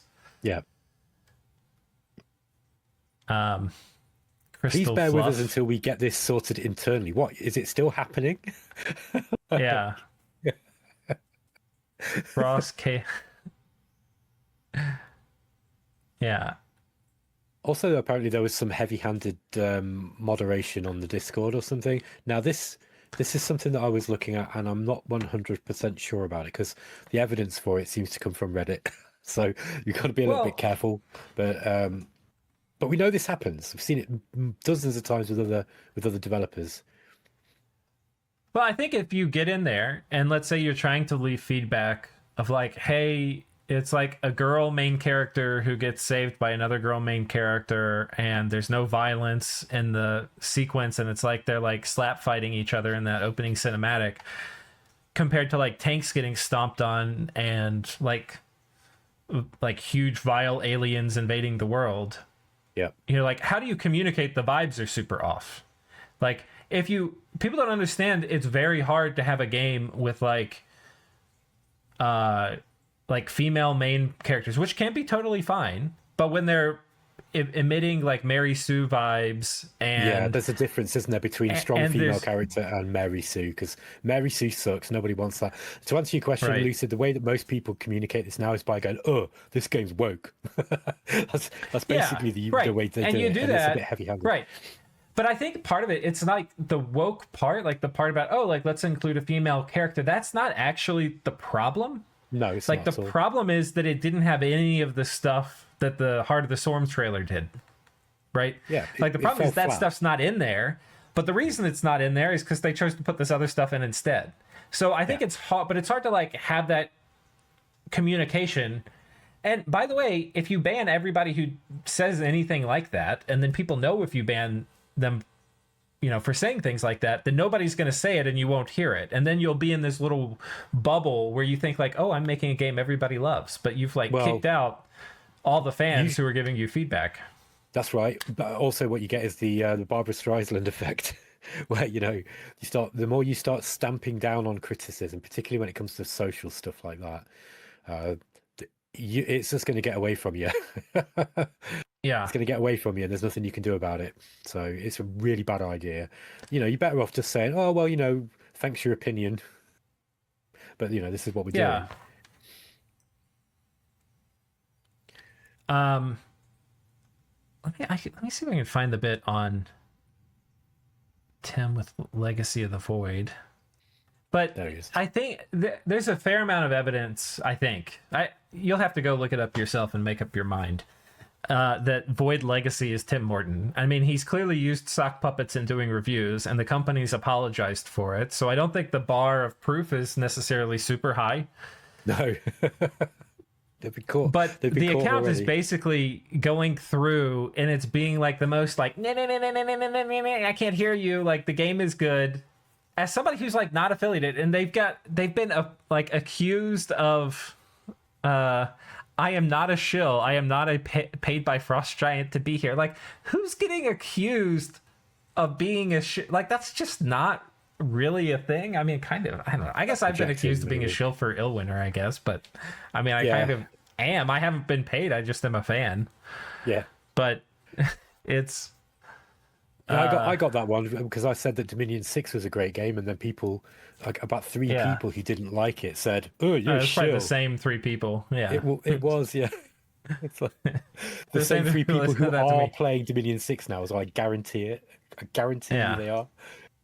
It's like, anyway, sorry. But yeah, like, but if you think about it, like, you just have to like put yourself in the mind space of somebody who's running a game studio. People are out there, potential fans are out there giving you negative feedback, and you're out there just like in the trenches arguing with them, like on Reddit, like, no, this game's good. You just are. You're a hater. Why be here if your goal is simply to cherry pick things you can criticize? The team is clearly doing a lot of work on many fronts to make the game better. It's an ambitious game. If you want less ambitious game, there are plenty of choices out there. Go spend time in those communities instead. Like, what the fuck is this guy doing? Well, he's doing the same thing that Games Workshop did. Do you remember when they were like, Warhammer is a game for everybody, and if you don't like it, here's the door. Just like do you remember that? Like, Warhammer is an inclusive case. It's not for everyone then. It's the same line. I've seen this many times from developers when they're defending woke things or whatever, but like, it can apply to all sorts of stuff. I think if you're a developer, by the way, and you fight back at negative criticism, you're a fucking idiot. You're an idiot. You need to take it on board. If you don't like what they're saying, you don't have to, you should be taking the best bits out of that criticism, because at the very least they're communicating that they're not happy. Now, we all know that Steam reviews particularly, and things like Reddit and stuff, people aren't always particularly articulate in saying what they're saying. Like, somebody leaves a negative review and it's like, game sucks, lol. It doesn't seem very helpful, but not everybody wants to sort of sit there and write, sit there and organize their thoughts about what it is about the game that's wrong. Usually, you've just done, it's like the broken window effect. There's like 3 bugs here. The graphics got some glitches, and it took the game loaded slow, and then they got a crash. Well, although you have to accept that you got to filter through these kind of reviews. Don't go out there in the trenches and start arguing with people. It just does not help. Here he is again in the trenches. As opposed to your non-tangible, I don't think it would cost that much. I know big publisher budgets well. Honestly, not even sure why you care so much about defending Battle Aces. They're owned by Tencent. They have a big budget. Doesn't mean it's a bad game. It's not. It doesn't mean. It does mean they have more resources than Frost Giant. Thinking otherwise is literally nonsense. It's okay, so that is something a developer would probably say. So he's getting dragged into the mud, guys. Like, if I'm guessing, it's looking a lot like him. Yeah, maybe. Could be. But these were interesting. So this was really interesting because he goes on LinkedIn and posts now a ton about why it failed and stuff. I have it pulled up here in a text document so that I don't have to like dox myself on LinkedIn, which I haven't updated in like 10 years. But no worries, man. You don't need to do that. Okay, so, but I think it's interesting because very rarely when like things fail do you get to hear what the leaders of it think. They just often kind of slink off into obscurity. So it's kind of interesting seeing what they're saying. By the way, can I just point out something that I just saw, just very quickly, before we move on? If they spent 38 million and they've got about 32 concurrent players, that's roughly £1 million per concurrent player that they spent. Oh. Yeah. Well, they've got 60, so it's about 500,000 per. Yeah, 500. They pay 500 grand per player. I'll get on right now and stay on. Them. They just give me 500 grand. I'll log in right now. Yeah. Yeah. That is funny. They could have more people playing their game through like outright bribery than like game development. Yeah. Guys, I'm going to be back in 30 seconds. Sorry, it won't be a minute. You can continue. All right. Why do games fail in the market? At the most basic level, it's because they're not good enough. Part of my job is to make sure Frost Giant games are good enough. So I'm putting a lot of thought into how I missed. Notably, I believe the bar for good enough has changed in recent years. To an extent, I think many of us have not come to terms with that yet. Good games are failing today. I want to just... There's going to be, as we go through this, some, like, verbal ninjutsu that happens. So I just want to, like... And if you've never dealt with somebody who's, like, good at gaslighting or manipulation, then you might miss some of these. But why do most games fail? At the most basic level, it's because they're not good enough. Part of my job is to make sure Frost Giants games are good enough. I'm putting a lot of thought into how I missed.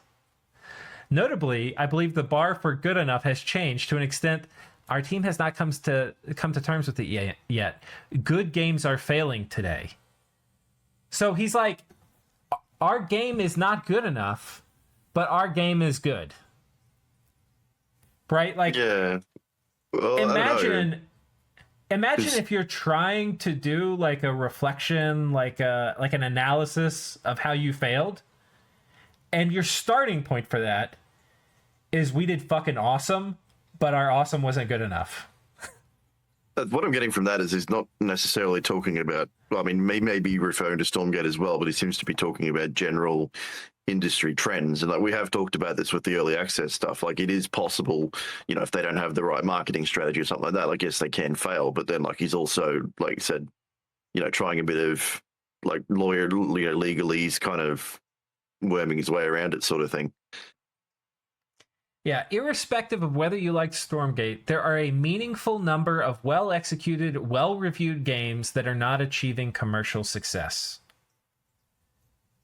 Like, there's all sorts of logical misstatements in this. It's sort of breaking my brain, but like, he's saying there are well-executed, well-reviewed games that are not achieving commercial success. I think one of the things that's happened is games can be well reviewed without being good. Yeah. And there's several reasons for it. Like I think what he actually means here when he says well reviewed isn't good Steam scores. What he means is, to him, what well reviewed means is good critic scores. Yeah, the Metacritic, IGN, right. IGN, and IGN. Yeah. Basically. And you basically have people who don't play games that work for these game journalist companies, and they realize they have a ton of power because companies have like, I don't think gamers ever really cared about Metacritic much. They used to care about it like 10 years ago a little bit. It's not about gamers. Now they care about it none. Yeah, it's not about gamers though. It's about investors, man. It's like if you produce a game that does well on Metacritic, and then you go to Sony, like, you know, and say, hey, Sony, we got a game that has got like 90% of Metacritic. Sony are going to be much more likely to give you your funding than if you don't have 90% on Metacritic. So that's, you know, or you go to the government, or like if you're in the EU, you want to get one of these EU grants. You got high Metacritic. Like, yeah, gamers don't care about Metacritic. Like, no, like, does anybody read Metacritic? No, but no, I read Steam reviews. Investors do, though. Investors do. That's the only reason. Yeah. Yeah. Right. So somehow already, like, we're barely into this, and he's already, like, woven. I don't know if his own mind is so warped that it believes the things that they're saying. Yeah. Right? Or he's woven this tale just for us. Right? But the premise of this, even just at the start, this is how we're getting into like this weird verbal ninjutsu stuff. The premise of this is that tons of games that are really good are failing. Okay. I reject that wholesale. Like, I'm already off the ship. I think if you make a good game, people will play it. Like, I think this idea that like you can have a good game, like maybe there's not a huge market for it. Yeah. You know, but there's a huge market for RTS. If you make a good RTS with a good campaign, you will have 100,000 people play it. Yeah, you'll do gangbusters, mate. I mean, we found that with Sins 2. Like, you know, Sins 2, you know, Stardock's, like, you know, somewhere between indie and double A, I'd say. And sorry, it was Ironclad Studios. Apologies, but so, with Stardox Publishing, and it sold pretty well. It did really, really well, and it didn't have a campaign actually, but considering it didn't have a campaign, it did incredibly well. But that's another story. There was the stars aligned on that one a little bit. The RTS is cursed. It's a cursed genre. And there's many. We've already done a podcast on this, by the way, so go and check that out if you've not heard it. Why RTS is a cursed genre, and it's difficult to make to make successful RTS games. If you'd have said RTS is difficult to make, and there are many RTS games that we felt that were didn't perform like they should have done compared to the quality, that would have been a different thing. You'll notice as well, Lucid, he doesn't give any examples of these games that he's talking about. He doesn't give a single example. I mean, I have a list of examples in my head. They're games that got good critic reviews and then were bad. Yeah. I mean, like it's sort of how we got like the like there became a checklist for stuff. Like we know this exists for Hollywood. Like you have to have certain diversity quotas and stuff to even be considered for certain types of awards. Yeah. And so anyway, you have like if you don't put some of these things in, you'll like cap your score with like various reviewers and things like that. And so you have a lot of games who put all those things in, but don't put the things in that gamers actually care about, which is, like what we saw in the Heart of the Swarm trailer that just had like huge vibes and like really cool stuff, or like, other things that aren't in trailers, like gameplay and stuff that people care about a ton. Yeah. And then fail like very similar to Stormgate. There's I think it's actually called Gate something too. What is it? Wild Gate? Is that the? I'm not sure. Yeah, it is. Here, let me pop it up over here. So we've got Stormgate and Wildgate. Yeah, this is ex-Blizzard in the sense of it's made by Moonshot, which is published by Dreamhaven, and Dreamhaven is which guy is it that founded it? It's one of the Blizzard founders that made Dreamhaven, and they started publishing these games. And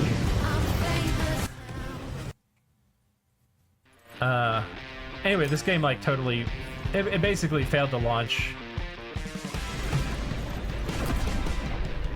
They lost me at the anthropomorphic animals, man. I'm so yeah. The catering to furries and stuff. Yeah.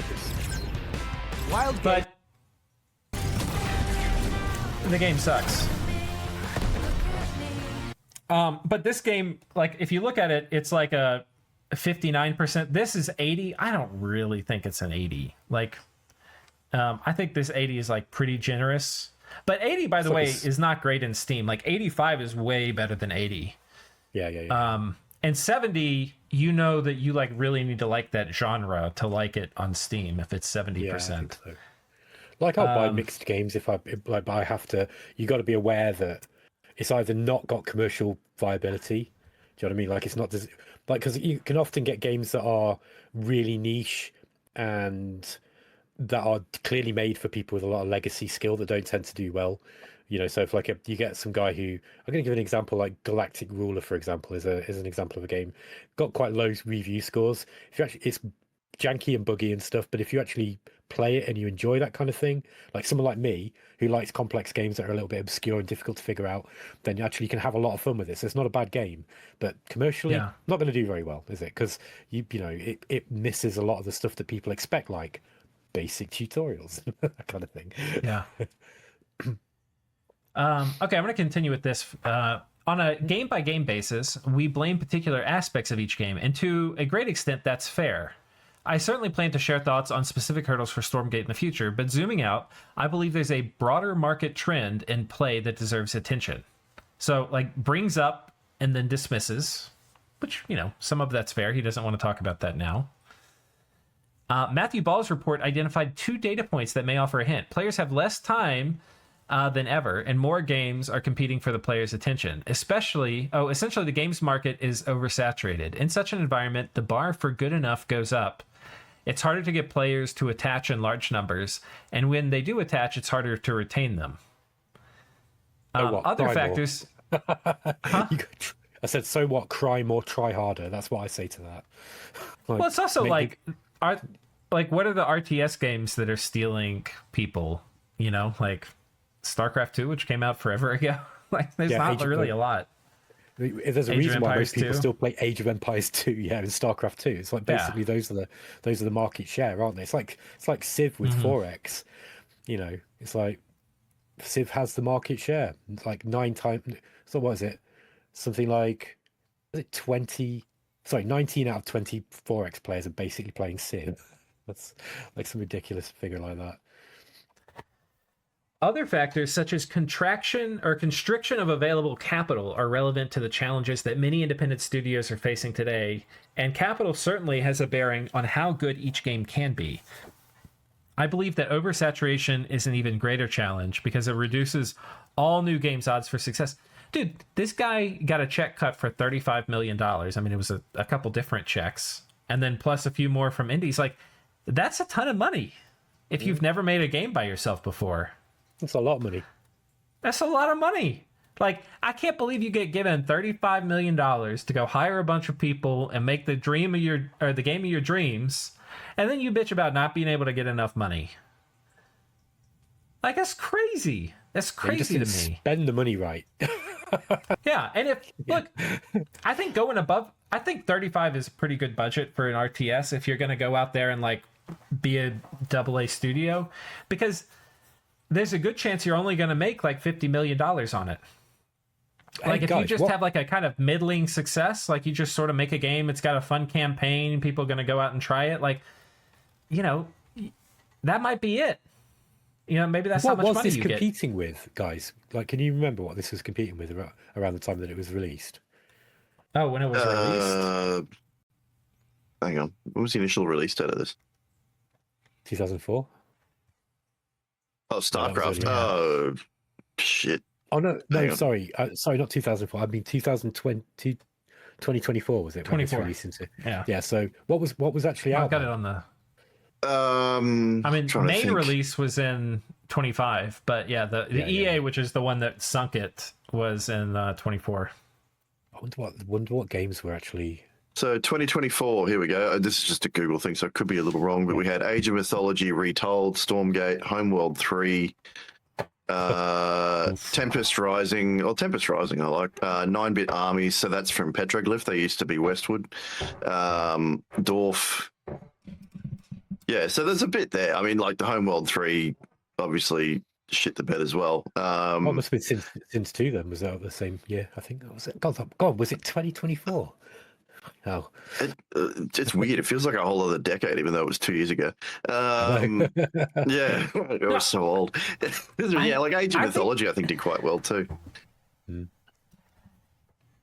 I mean, I think when you say it's not really competition. I mean, I guess if there were no other games in the world and this was the only video game to play, it was the first video game that had ever been made, then he would have been celebrated as like a prophet or a, you know, like a herald of things to come. You know, he would have been, people would be begging him for interviews and saying this is the greatest thing we've ever had. Every boy when they got out of school would want to play Stormgate when they got home. Yeah. You know, but I don't think that's the fair assessment of how to look at this. Is I was trying to, you know, steel man him a little bit. Like, what was released around this time? Because he's kind of implying, well, you know, if we didn't have competition and if we had more money and, oh, you know, if the market wasn't so hard and, you know, oh, if people didn't expect quality games, I suppose we could have got away with it. Well, yeah, like, okay, so there's stuff there that's competition, but none of it was like spectacularly good. All they had to do was just not suck, and then they would have been okay. Yeah, you know, exactly. like I said, you know, like Age of Mythology, I think did fairly well, but that was basically a remake of Age of Mythology. And then Tempest Rising, I remember was pretty good because I downloaded that and I got like, I mean, the start of that was basically nostalgia bait, but I thought it was a, you know, half decent game too. So yeah, like it's not super stiff competition. But I think this is a complete shit point, like a complete shit point. I think if you say, I want to go, I've never made a game by myself. Like, I've never been the lead developer. I've just been like a corporate bureaucrat. And which some corporate bureaucrats are really smart and probably are really good with game design and stuff. But and you're like, I want to go make my own studio and I want to make a game. If you get $35 million, I don't think you can complain about like tight capital. You know, I mean, capital is probably getting a lot tighter as all these games have been failing recently. But they've been failing because they suck. Here's another reason as well. I think I said this at the start, but it's basically Starcraft, right? Starcraft 2, but not as well executed, and with none of the with none of the pizzazz and the fantasy, as you call it. So why would I play it? Why would I play a game with a smaller play base that I'm going to have to relearn mechanics for? That is basically the same game, except I mean, it doesn't look better, does it? What does this look like to you? What has this got over Starcraft 2? That's what I want to know. Because if you're okay, this is a bit of a personal thing, and I won't belabor the point because I've said this a lot, but I don't like remakes and remasters. I just don't care. Like, as long as the game is still playable, I'll just play the original. I don't need all this stuff. So for me, looking at this, I'd be like, okay, I could just play Starcraft though, because I know that's going to be good, right? Starcraft has got pedigree. Why would I play this? Do you reckon that other people thought that, or is that just a bit of a old man Ben opinion? I wonder if a lot of them just didn't know about it outside of a fairly niche community. Well, I think that opens up the crack in the door for somebody to be like, oh, it's a marketing issue, right? They didn't get enough marketing. If it marketed better, they'd know about it. The reason nobody knew about it because it wasn't good. If it was good, Steam would have pushed it. I think one thing is interesting that you brought up is that you were like, it's just StarCraft. And I think when you look at it, it like looks a bit like it looked like a shit StarCraft when it came out. But as you can see with the latest visuals, it looks okay.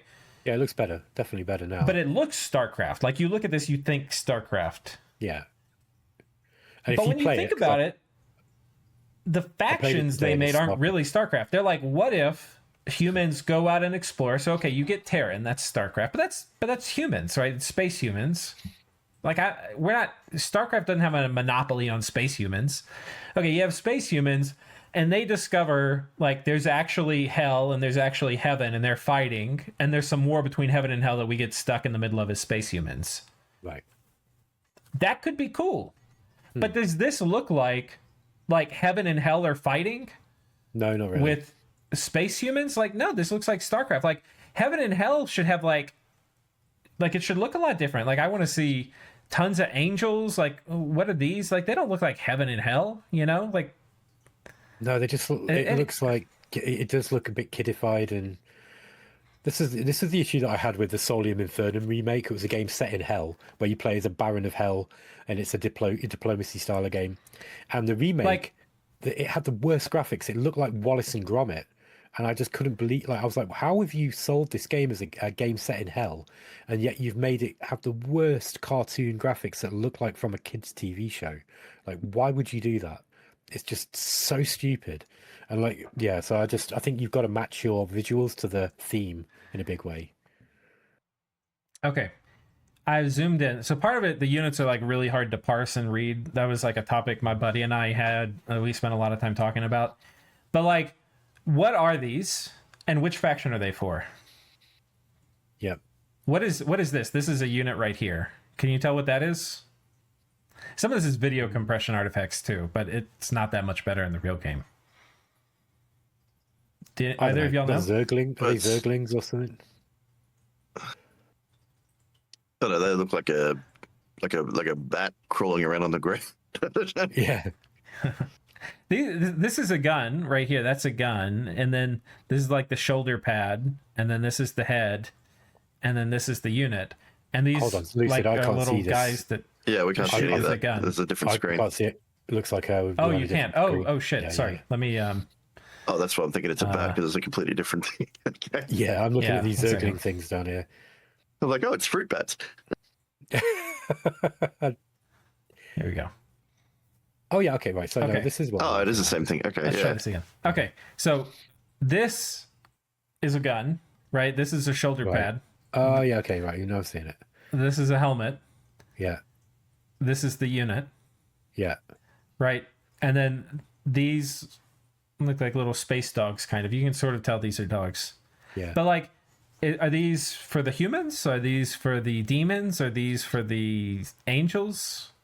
Or is it just some generic, looks cool? Yeah, like it's you one can't of those really looks cool know things. unless you played the game and look up the units. I think these are for the Infernal faction, but I will try. We'll try another random point and just look at the units and see how parsable they are. Okay, so like, what are these? Yeah, it doesn't. I guess static. They don't look like much. I do think you need to see it running. I think it's fairer to when you see stuff running, to be honest, because I think if you take a still shot of anything and blow it up, it's going to look a bit dodgy. Yeah, but what I'm saying, the reason I'm mentioning all this isn't to just cherry pick. What I'm trying to say is that if you have heaven versus hell fighting, you should be able to tell from a screenshot it's heaven versus hell fighting, and you should know. Like, we have strong conceptions about what heaven is, and we have strong conceptions about what hell is. And you should be able to look at the fucking thing and be like, this is heaven, and this is hell. And if you can't, you've done something horribly fucking wrong. Yeah, I know. I see what your point now is now. Like, you'd expect, like, something that looks angelic or, light, and then something that looks kind of dark and twisted, like, demonic. Yeah. I see your point. Yeah, I see your point. So... it's like, did they have a cool idea? Sort of. Like, I think the idea of space humans versus heaven and hell could be kind of cool. But I think they completely failed to deliver the fantasy. Like, there's no point of this where you feel like, oh, I feel like I'm playing heaven. Yeah. Yeah, it could just be any other generic, biomechanical or biotech kind of army. Yeah. So... the StarCraft worked because it had 3 very distinct factions and they were visually very different. Like, you had your Terrans, which are obviously, easy to pass, easy to see. And then you had Zerg, the Zerg, which are, again, it's aliens, basically. And then you've got the Protoss, which are, this kind of alien tech. They all had very distinct themes. I think the demons look kind of more distinct. I think that, the demons look reasonable.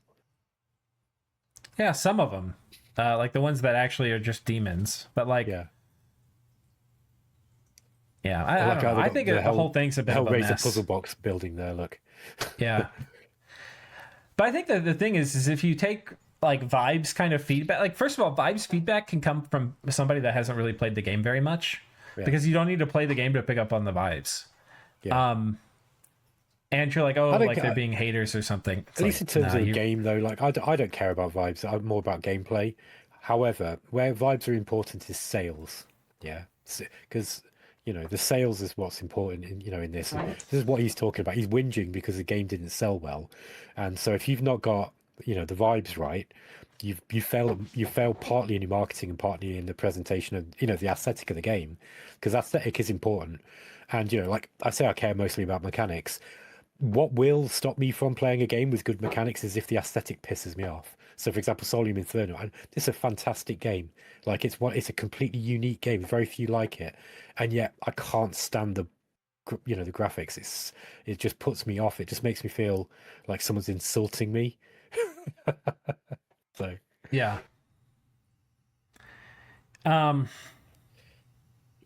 Okay.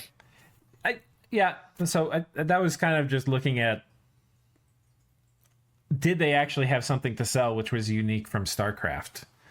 And I think they sort of did, but it sucked. Like, it wasn't like, the fantasy is a cool fantasy. The fantasy of space humans with fighting like heaven, the forces of heaven and hell could be cool. But in order to make somebody feel that fantasy, like you have to put in a lot of game mechanics that really make it feel like you're heaven or make it feel like you're hell. Yeah. And you have to put in, and to do that, you might have to stray away from traditional StarCraft 2. Like, maybe there's parts of it that just don't, like, if you really want to feel like heaven, we can't jam that square peg into a round StarCraft 2 hole. So I still think that the feel is, it only takes you so far, but people want the gameplay to be good. And if the gameplay is the same as StarCraft, I don't care how good your fantasy is. I think you could have the best graphics, superb fantasy. You've sold it. You've got the great trailer. They've nailed the cinematics. But if the game's the same as something you've already got, why would you bother? Like, what is the point in that game? What does that game do? Well, I think these things go together, right? Like if you have, if I made this happened to me in Dota. So like in the original like Dota and Warcraft 3, I remember Viper looked horrible. Like Viper was this horrible little bat, and it was like pretty strong, but I hated playing it because it like looked stupid. Yeah, like it's like if I like there could be some micromanagement game where you play as a bunch of caterpillars all trying to grow into butterflies. Right? Like, and maybe it's a great game. I'm not interested in that fantasy. Like, it's not an idea that's fun to me. So part of the vibes comes from visuals, but other parts of the vibes come from mechanics and stuff. But like when I say, so vibes is like the alignment of all the different parts of the game to create a certain emotional like tone and tenor. Yeah. The aesthetic. Right. And I think that full emotional experience, I would wager to say you probably do care about that a fair bit. Now, you might not care about graphic fidelity, like how high quality, like what's the resolution on all the textures and how much money was spent on the graphics. But I bet even for some of the bad graphic games, sometimes that leaves room for the imagination. And you probably do care about the overall emotional like alignment of the different components. That was what you're kind of articulating bothered you with Solarium Infernum. Yeah, so what I'll say is that I'm not bothered about old graphics. I don't equate old with bad. And, minimal graphics, like play Dominions, for example. But what I will say is that if something is actively bad, I'm very, very tolerant of things like bad UI, not bad, but like minimal UI or old style UI, low resolution graphics, that kind of thing, old style graphics. I'm really tolerant of that. But in terms of aesthetics, if something annoys me, like if it's bad, like if there's a game, that's just obviously using like reused Unity store assets that everybody else has used a million times before, or it's just like it's got anthropomorphic furry animals in it or something. Like I'm just not going to be interested. Yeah. So it's more about being bad. Yeah. It's not about. I don't care about the aesthetic, whether the quality of the aesthetic necessarily, unless I'm analyzing on an aesthetic level, because I care about gameplay. But there's an element there is a line that I will not cross. Does that make sense? Like I've got a high tolerance. Well, I think you don't care about the graphic budget, but I think you do care about the emotional tone of a thing and the fantasy of it. And it's not like it's got to be over a certain level of good.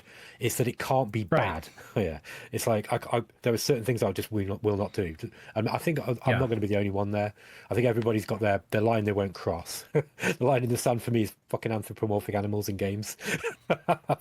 Against the Storm was all right.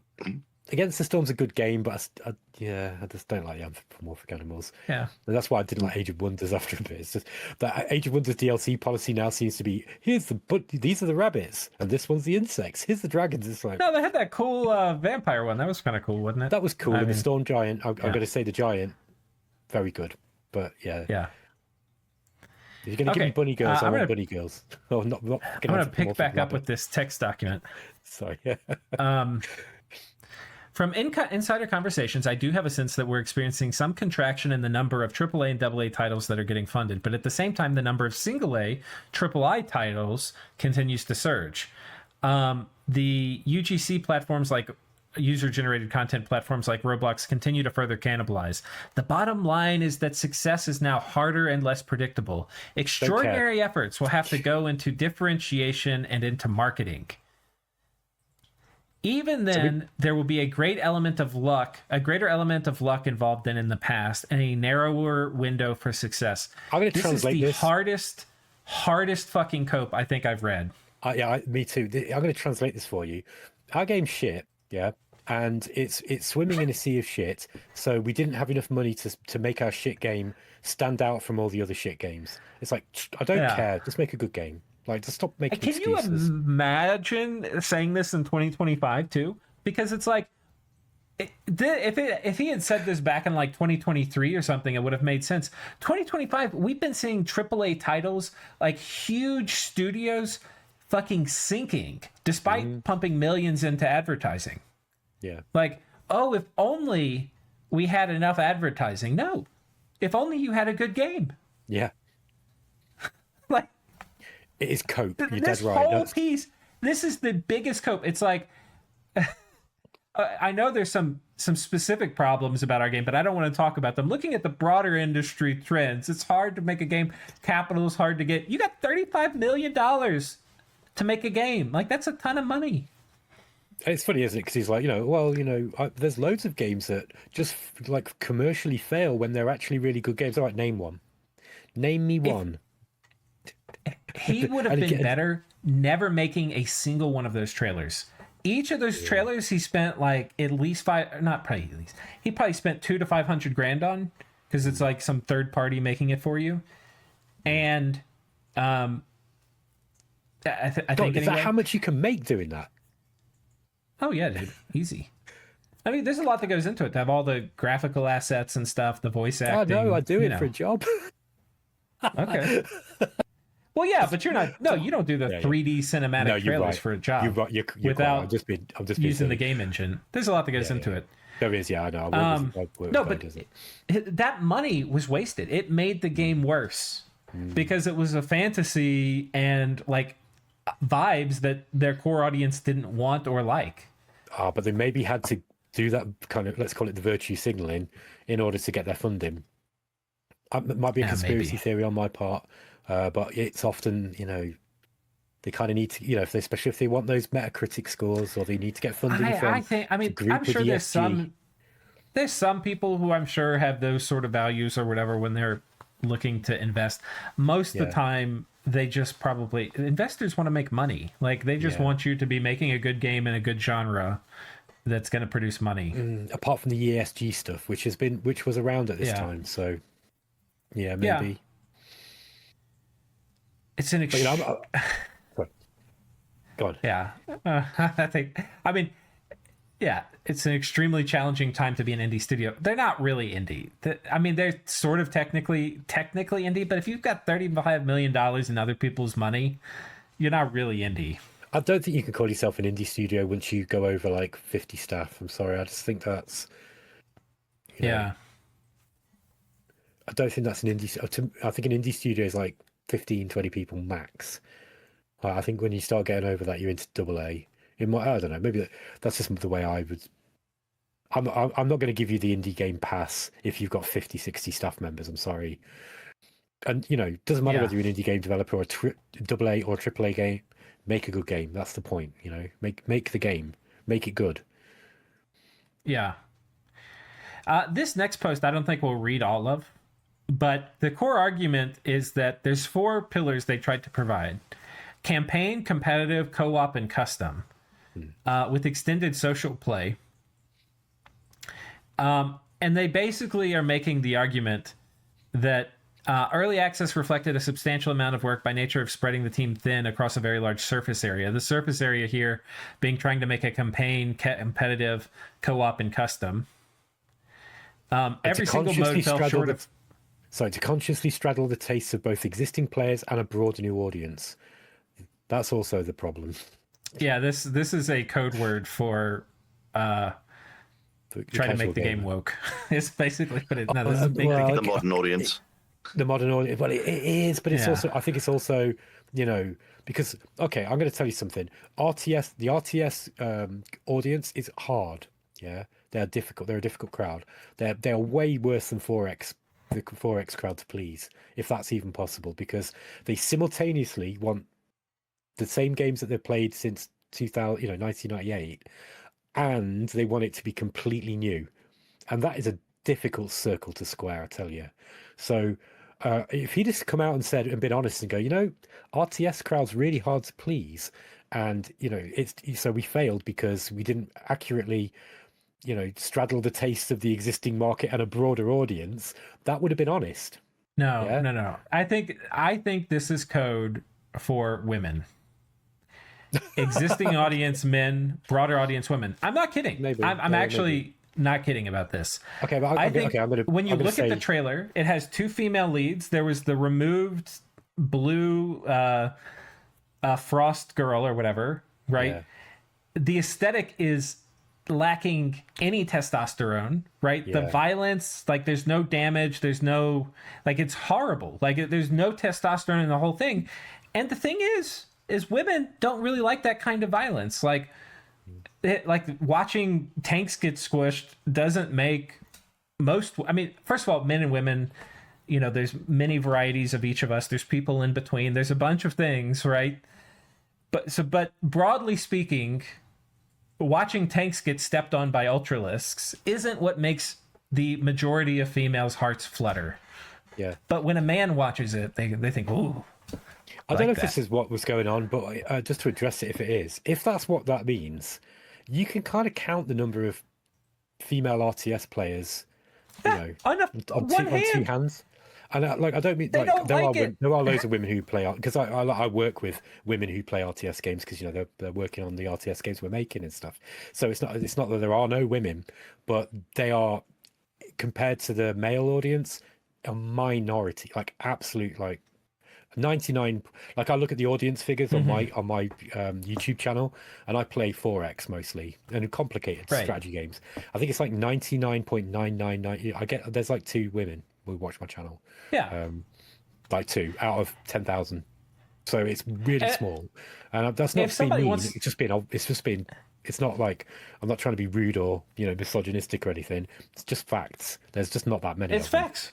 No, women don't like RTS games for the most part. Now, you could potentially go out and figure out, how do we make like a real-time strategy game that women are going to like? And especially if you started in Asia, where gaming is more normal, like if that's your target demographic, or like Asian women that typically play RTS, or, you know, that play games more on their phone. By the way, over there, we've talked about this a little before on the channel, they figured out sort of what women like, and they figured out how to make games that women want to play, but they tend to be very different than games that men want to play. Yeah, we talked about this before. That's true. Yeah, absolutely. Right. And you could go figure out what it's going to take to make a game that women want to play, but most likely you're going to lose a lot of the male audience when you do that. Let me tell you something. That's fine, but you need to know that. And this idea of you're trying to straddle the taste of your existing audience, and then people who are going to like the cute, cartoony, low violence, animated girl boss stuff that you put in the trailer, like, you're going to alienate the majority of your male audience. Oh yeah. Look, do you know what? If you really want to appeal to the women who do like the RTS games, and, you know, who do like games that are generally male, you know, oriented games, continue making them for men. My missus, she's a little autistic, and so she's got that kind of, like, you know, she's excited about the male stuff as well. She gets really excited about kind of stuff like men do. Yeah, so she's got quite a male mind in that respect. And she if you make the game for women, she's not going to be interested. But she'd play Starcraft. If I got her into playing Starcraft and said, "Hey, do you want to play Starcraft?" She'd look at the asset. She'd watch that trailer that they did for Starcraft 2 with the giant Zerg thing stomping the tank. She'd be like, "Fucking, that's cool." Like, so just don't try to broaden the aesthetic out to try to appeal to more women. Just keep making them for men, because women will like it anyway. Because women who like that stuff like men's stuff. Yeah, but there's loads of them. I'm going to push back on my own point. There are loads of women who like men's stuff. Yeah, they enjoy men's aesthetic stuff. That they'll dig it. But if you start trying to make it for women who like cutesy stuff, I don't know. It's not. That's, to me, that's diluting things, and then you're going to lose the women who do like that stuff, who like the male shit. Do you know what I mean? Because there's loads of them. I'd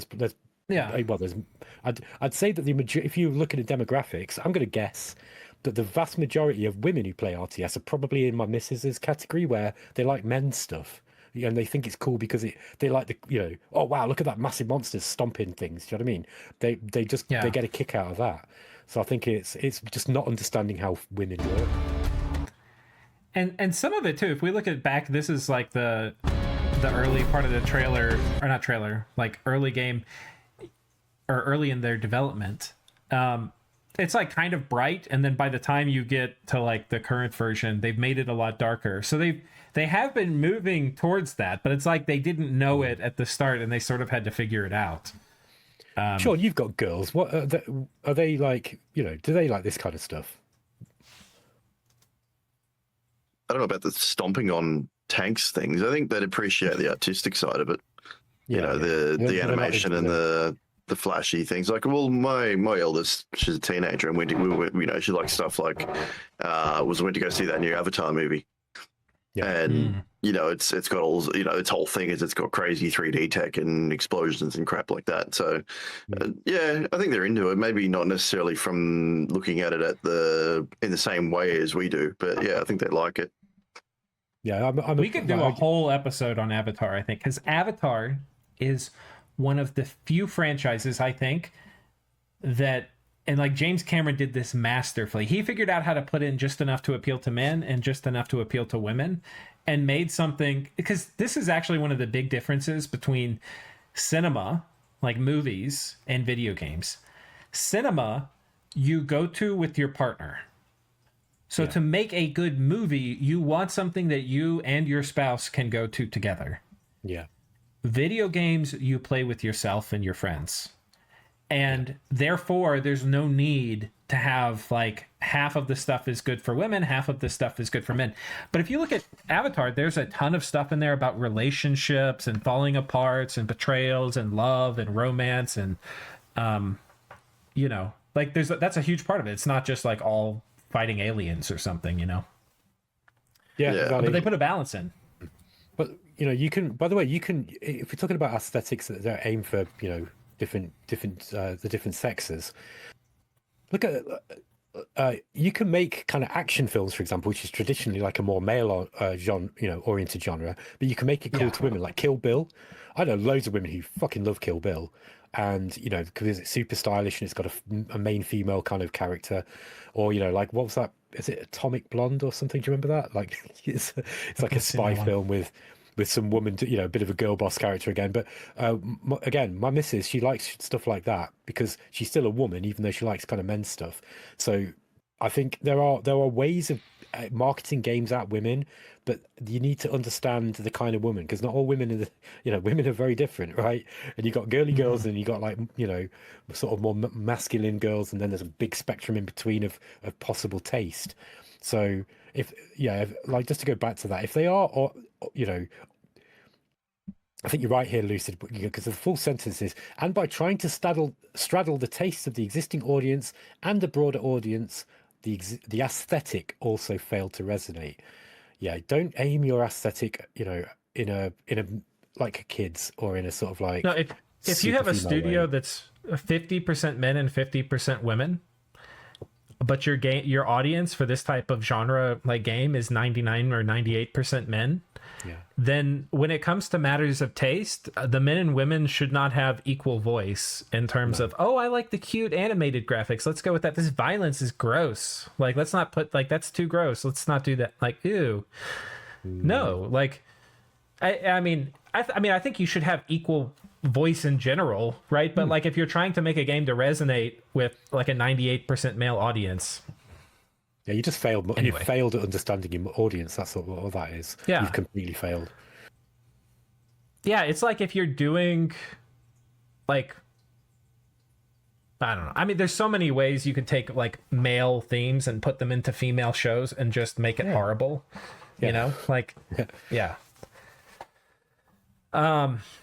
like I tried to get my my wife to like watch Game of Thrones with me, because I'm like, oh, like plenty of women like Game of Thrones, but like there's just too much violence in it. She can't stand it. Every time people like get out swords and fight, it's too much. So like even that's enough to just like completely turn her off.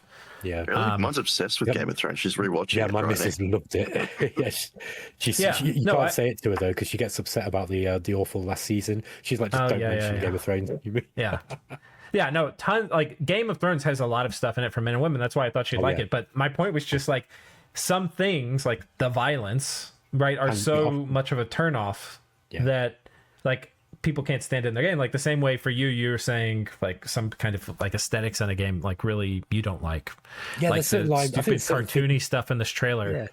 Yeah, like it does. I think you've got a line of kind of aesthetic. Let's call it aesthetic overload. When there's aesthetic overload, and it just triggers this thing where you just like feel revulsion.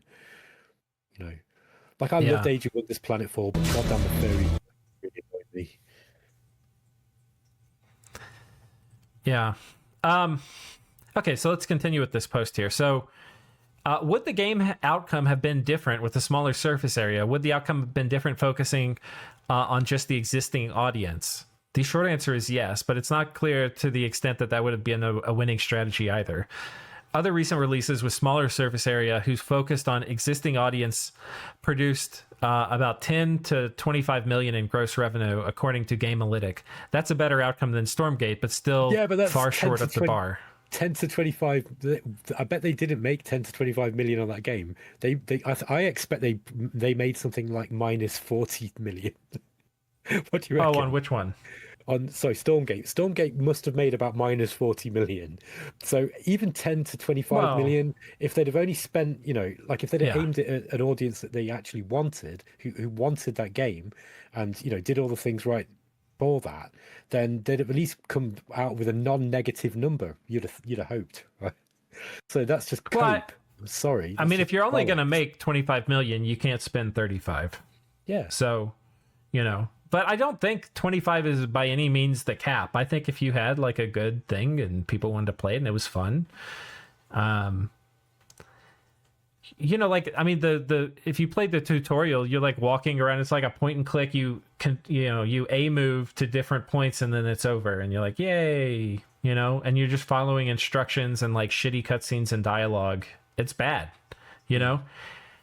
and like a good campaign mission should be challenging and interesting. Like what if there's a survival mode where it's like defend your base for like 10 minutes and different waves are coming in, you're deciding where to buy stuff, and then a different one is like you have to siege an enemy base and like break into it in a certain amount of time, and then a different mode is like like you can put a ton of interesting stuff to make a campaign actually really fun and interesting, and like basically none of that's in there. And it's like when you're making your own game, you have to find the fun. And that's like a big, because like you can put a ton of systems and infrastructure in, put a ton of content in, but at some point the game has to be fun, and you have to find that. So if you're only saying like, okay, did we technically put in all the things that StarCraft had? Like you're missing like a huge part of like the indie brain, which is like where's the fun in the game? Yeah, and it definitely wasn't fun in the campaign. So I mean, we did not even talked about that really, apart from your brief critique, but how was the campaign received by people? I think generally pretty badly. That's people basically hated the first campaign, and their whole model of like, oh, we're going to sell you additional campaigns. People were like, the stuff you already had was shit.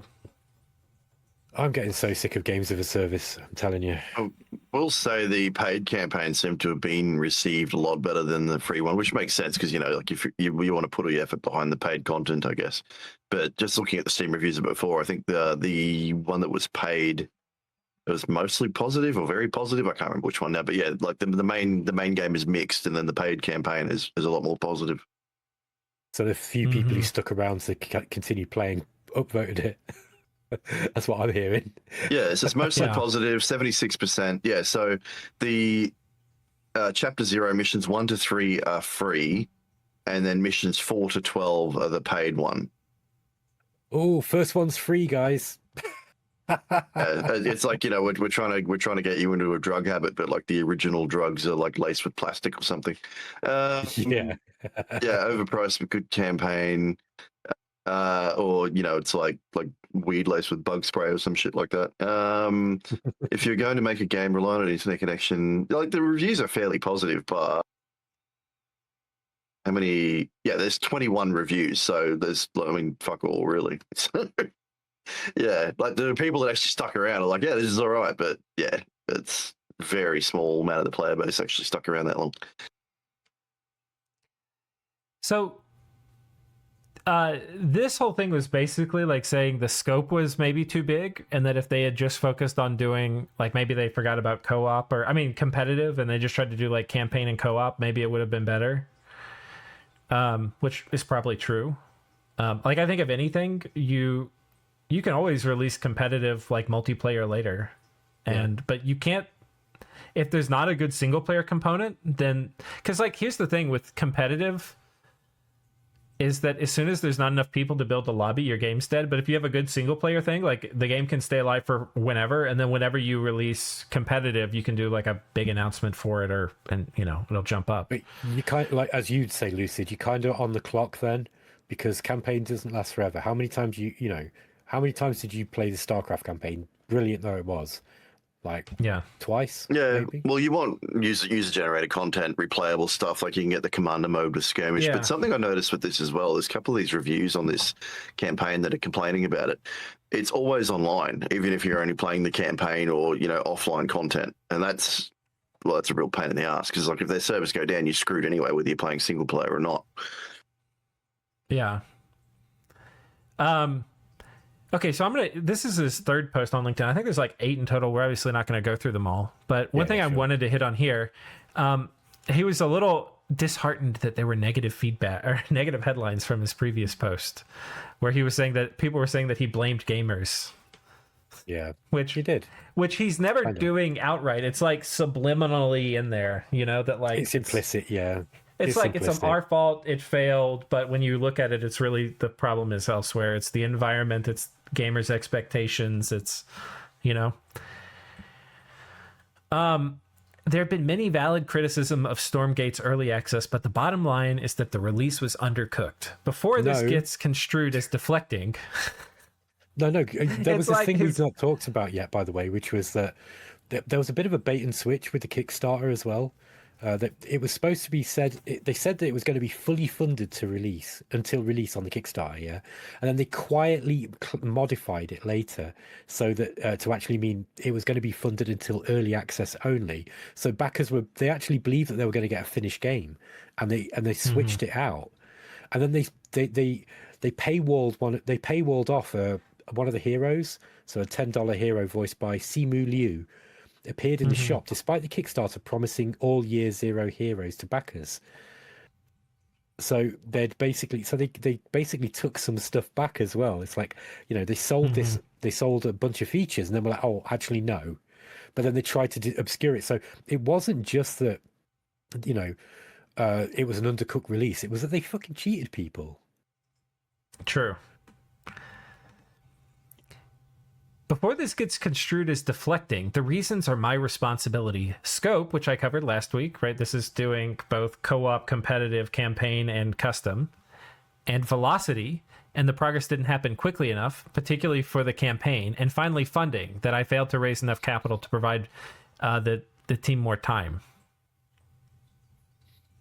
I mean, he's basically saying he set the scope too big, he was too ambitious, the team didn't do things quickly enough, and he didn't get enough money for the team to work given its rate of progress. That's why they started doing stuff like, selling the voiced character as a early access DLC, because obviously they needed to claw some money back. They also did you hear this, Lucid, that they demoed a character called Tara Reid, which was driven by Convoy generative AI. The performance was widely mocked. They hedged by saying that they would only proceed if SAG-AFTRA are approved. That's the acting guild, isn't it? But community trust was already damaged, and then they put AI animated portraits in there as well. So they got hit with the AI slop claims as well. So that didn't help them either. Because obviously they realised they run out of money, couldn't afford to pay. They spent a massive amount of money on that Simu Liu guy, whoever that is. Never heard of him, or woman. But and apparently they spent a lot of money on that voice actor, the celebrity voice actor, and so much that they had to charge for it. Even when it was supposed to be free. Yeah. Also, it left early access at version 0.6. That's another one. So, they left the early access period, and it was still only in 0.6. Explicitly not 1.0. Co-op was outdated, which was still using old faction versions. The map editor was partial, and 3v3 hadn't shipped.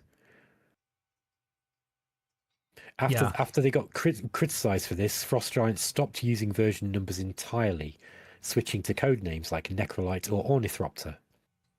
Unfinished features were placed into an in-game Sigma Labs section, essentially an early access zone within the game that had just left early access. That's shady, isn't it? Yeah. Like something's gone wrong and they had to push it out the door before it's finished. Yeah. But instead of being honest about it, because, most developers have to do that. They have to do it. But, like, at least they say, look, we're going to continue working on it or whatever. It still kind of sucks, but at least they didn't, playing this shell game where they're like, actually, it's it's 0.6, but it's still 1.0, but not really. It's finished, but here's the early access section. With the features we've not finished. I think they probably just ran out of money and had to hit release. So it's like, I mean, that's happened a lot, I think. But I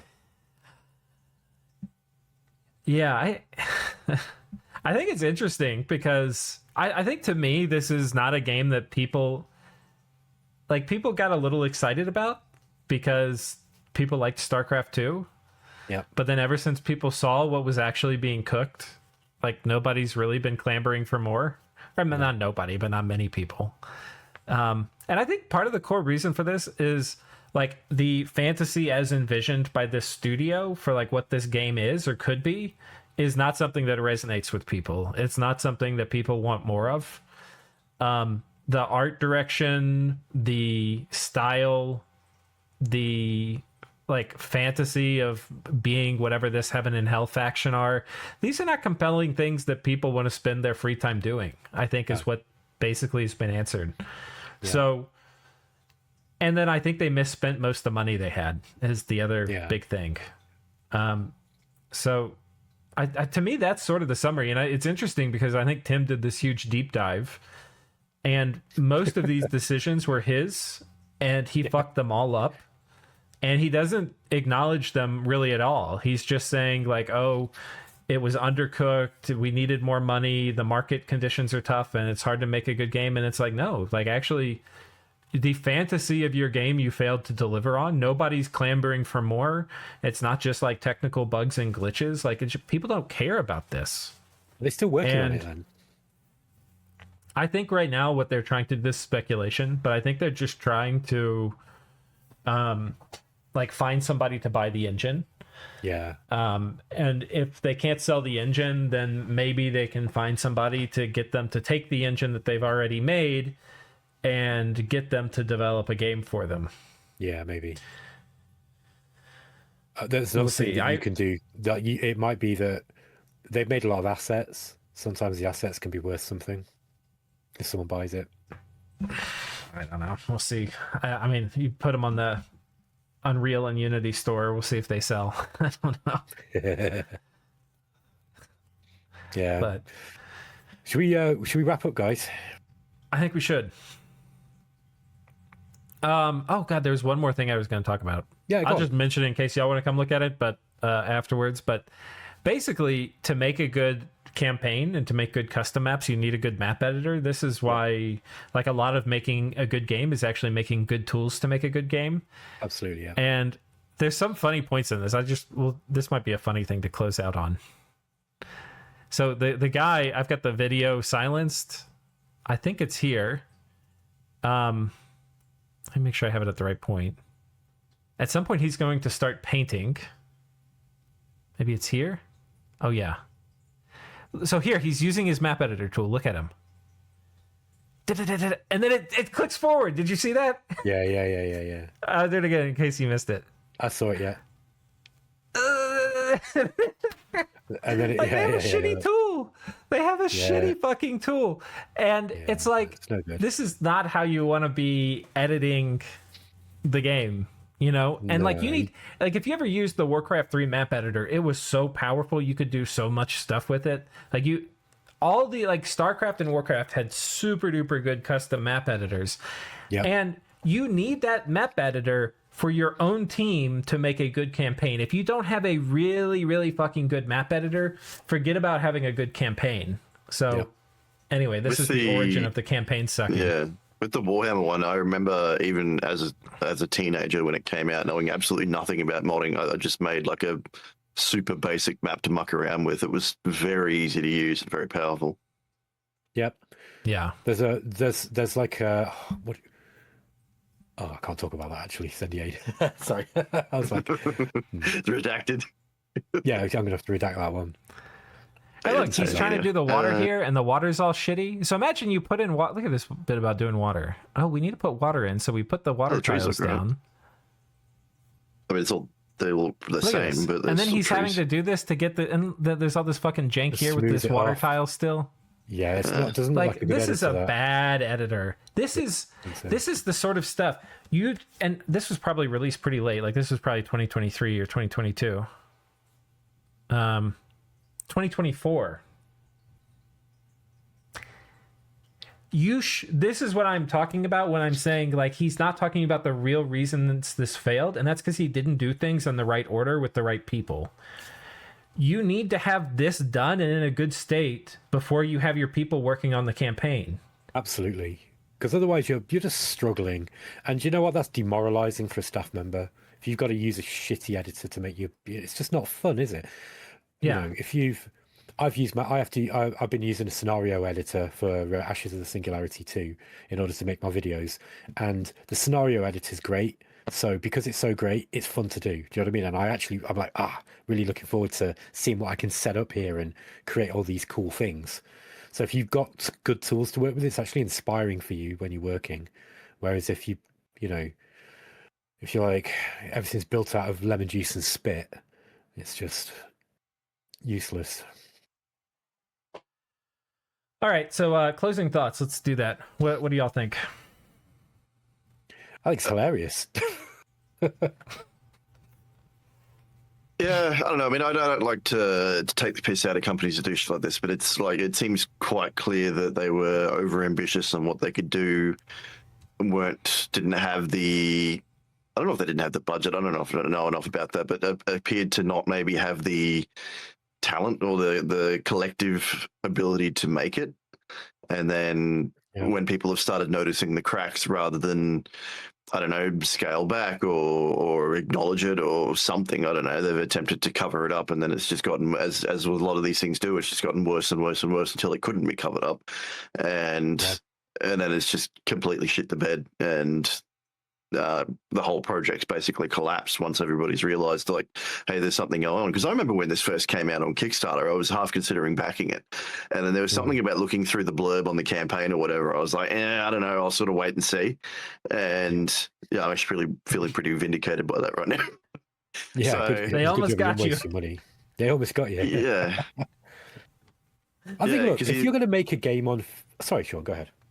Well, I was going to say, like, you think, okay, look, they had the whole thing about they're running off the prestige of like ex-Blizzard, StarCraft employees and that kind of thing. I remember looking at that and I was like, oh, it was cool. And then there was something about, it was something to do with the way that structured the campaign rewards or something. I can't remember what it was, but there was something that made me go like, yeah, I'll just wait. And then it's obviously like whatever they've like they've obviously failed to deliver on it. And then and then this is where we're at. I think like if you're like Lucid's quite right that you do need to set an aesthetic standard that your core audience is going to find appealing. That's really important. But you can do all the aesthetic appeasing that you want in order to get a big audience. But if your game is crap, then why is anyone going to bother? And unfortunately, when it comes to stuff like Steam, the biggest this is partly based on my working knowledge and partly based on my speculative analysis, let's call that. Like I'm theory crafting a little bit, but also some analysis. Most of the sales for these games, most of them, are going to come from seeing it on the Steam page because it's already done well, because it's a good game. So people go, oh, what's, like Mr. Casual McNormie Gamer, what he does is he buys a game, plays it for 20 hours, leaves the happy thumbs up, and then he goes to Steam again to look what's the next cool thing that's been advertised. And Steam won't advertise your game, unless it's doing well. So you've got to release a decent game in order to get basically about 90% of your potential sales. Because I think, casual normie gamer is probably about 90% of your sales, and though those guys don't play for a very long time, they certainly don't usually convert into like long-term players who make maps, who play multiplayer, who set up Discord communities, or they write wikis for the game or whatever. They're not those kind of players, but you need them in order to feed your staff. To pay your staff's wages. So the main thing you got to do is make that game, and it's got to be good. And because then it'll get boosted in Steam's algorithm. That's unless you've got crazy marketing, or you've just got some really crazy viral, or you're really in with the influencers or something, and they're willing to lie about how great your bad game is. I just think that you just got to make a good game. You can sell all the fantasy you want, but it ain't going to be. It's not going to reach that casual market unless you actually got a really solid product. Yeah, well, we're still seeing it. Fantasy is, the fantasy is a huge portion of a game. Like if you play a game where you're a vampire, there's like a whole fantasy behind that, right? If you play a game where you're like farming, there's a farming fantasy, Yeah. So, yeah, but I get it. The underlying execute it. Yeah. I think for me, this was. It seems like there were elements of deception, like right from the beginning all the way to the end. Like this was a team that was pretty comfortable with different levels of deception, lying in Steam reviews, sock puppet accounts, banning people on Discord. And all the while, the decisions that they made seems to have been very questionable. Like they didn't really know what they were doing. Yeah. It's sort of like this was a group or a person, like if you look at Tim, who knew how to bureaucratically manage a studio potentially, but didn't have any idea how to make a game. Like when they're lying, like I can understand people lying when things start going wrong. So like I heard about this guy who was he was a fireman, and he had some other business on the go or something. And he spunked a load of money up the wall and realized he was broke, couldn't continue doing the stuff he needed to do, and he was desperate. So he went and robbed a post office and got put in prison. He got wrapped two pipes, got some gaffer tape, looked like a shotgun, walks into a post office, robs the place, small amount of money, was never going to cover his losses, and got nicked, and then did time. Right now. The equivalent of this in the gaming industry is when things are going wrong, so you start using the sock puppet accounts, right? Like, oh no, we need to make X amount of money. We're not making it. Let's fiddle things a little bit here. But in this case, this is like the fireman. He's his first day on the job at his fireman job. He's got loads of money in the bank. His wife's all happy, and then later that day he walks into the post office and tries to rob it. That's kind of how I see it. It's like they were lying right from the start. So either logic would dictate that either they're in trouble right at the start, like they were desperate immediately because they did something wrong, or they're just mental, like crazy psychotic people who are just happy just to bullshit the entire time. Because why would you do that? Do you know what I mean? Yeah. I think their whole approach to development was wrong. They don't know how to make games. I think you need a small core team that builds out all the tools. And then when you were sure that you could make I think part of your, maybe the vertical slice you start with is having one really fun campaign mission that you want to keep playing over and over again. Yeah. So it could be and it wouldn't be the first mission. We're not talking about a tutorial, but one that would be fun to do, like a base defense or something. And when you have the tools to where you can make that and then make a ton of varieties of it, then you bring in a team and you start scaling up and adding a bunch more units and things like that. But everything was sort of hey, we know what to do, let's hire everybody and just start doing all the things. And I think they fucked up. They did them all out of order. They had no idea what fun was. They had a horrible sense of design aesthetic. They were trying to aim it at the wrong market. Okay, let's get loads of female gamers. They were aiming it at the wrong market. How do we do that? Let's make it cute. No, that's just not going to work. No. Oh, there's a note at the end of the timeline here. So March 5th, 2026, community update goes live. Largest update yet, 4 new units. So it's a massive update. 40 maps. Holy shit. Okay. Well received by remaining community. Well. Yeah, CCU still at between 18 and 32 players. When was that? March 5th. March 5th? Oh, 2 days ago. Can we see it? Yeah, they're still updating it, but there's people saying like basically the studio still exists, but almost all of the staff are gone or something. So there's like a skeleton crew working on this stuff. But 40 maps, I can't imagine they'd be that good if there's that many of them, but it's still huge. They hit a high. Today they're at 72, 76-hour peak. So they can't be they can't be making enough money more to keep more than, I think they may. I'm going to guess they've got one engineer and they've got like, you know, a skeleton staff doing community stuff, basically. That's what I'm going to guess now. They're going to have like 1 or 2 engineers on this max.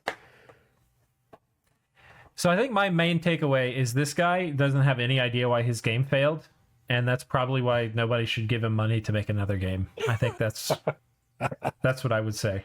Yeah. What is it about RTS that always has these problems? You know, I mean, I'm sure I'm just cherry picking, I guess, but I'm sure you could pick any genre of game and come up. But go back to that wiki page. Something stood out there. Just go to Stormgate, the Stormgate wiki.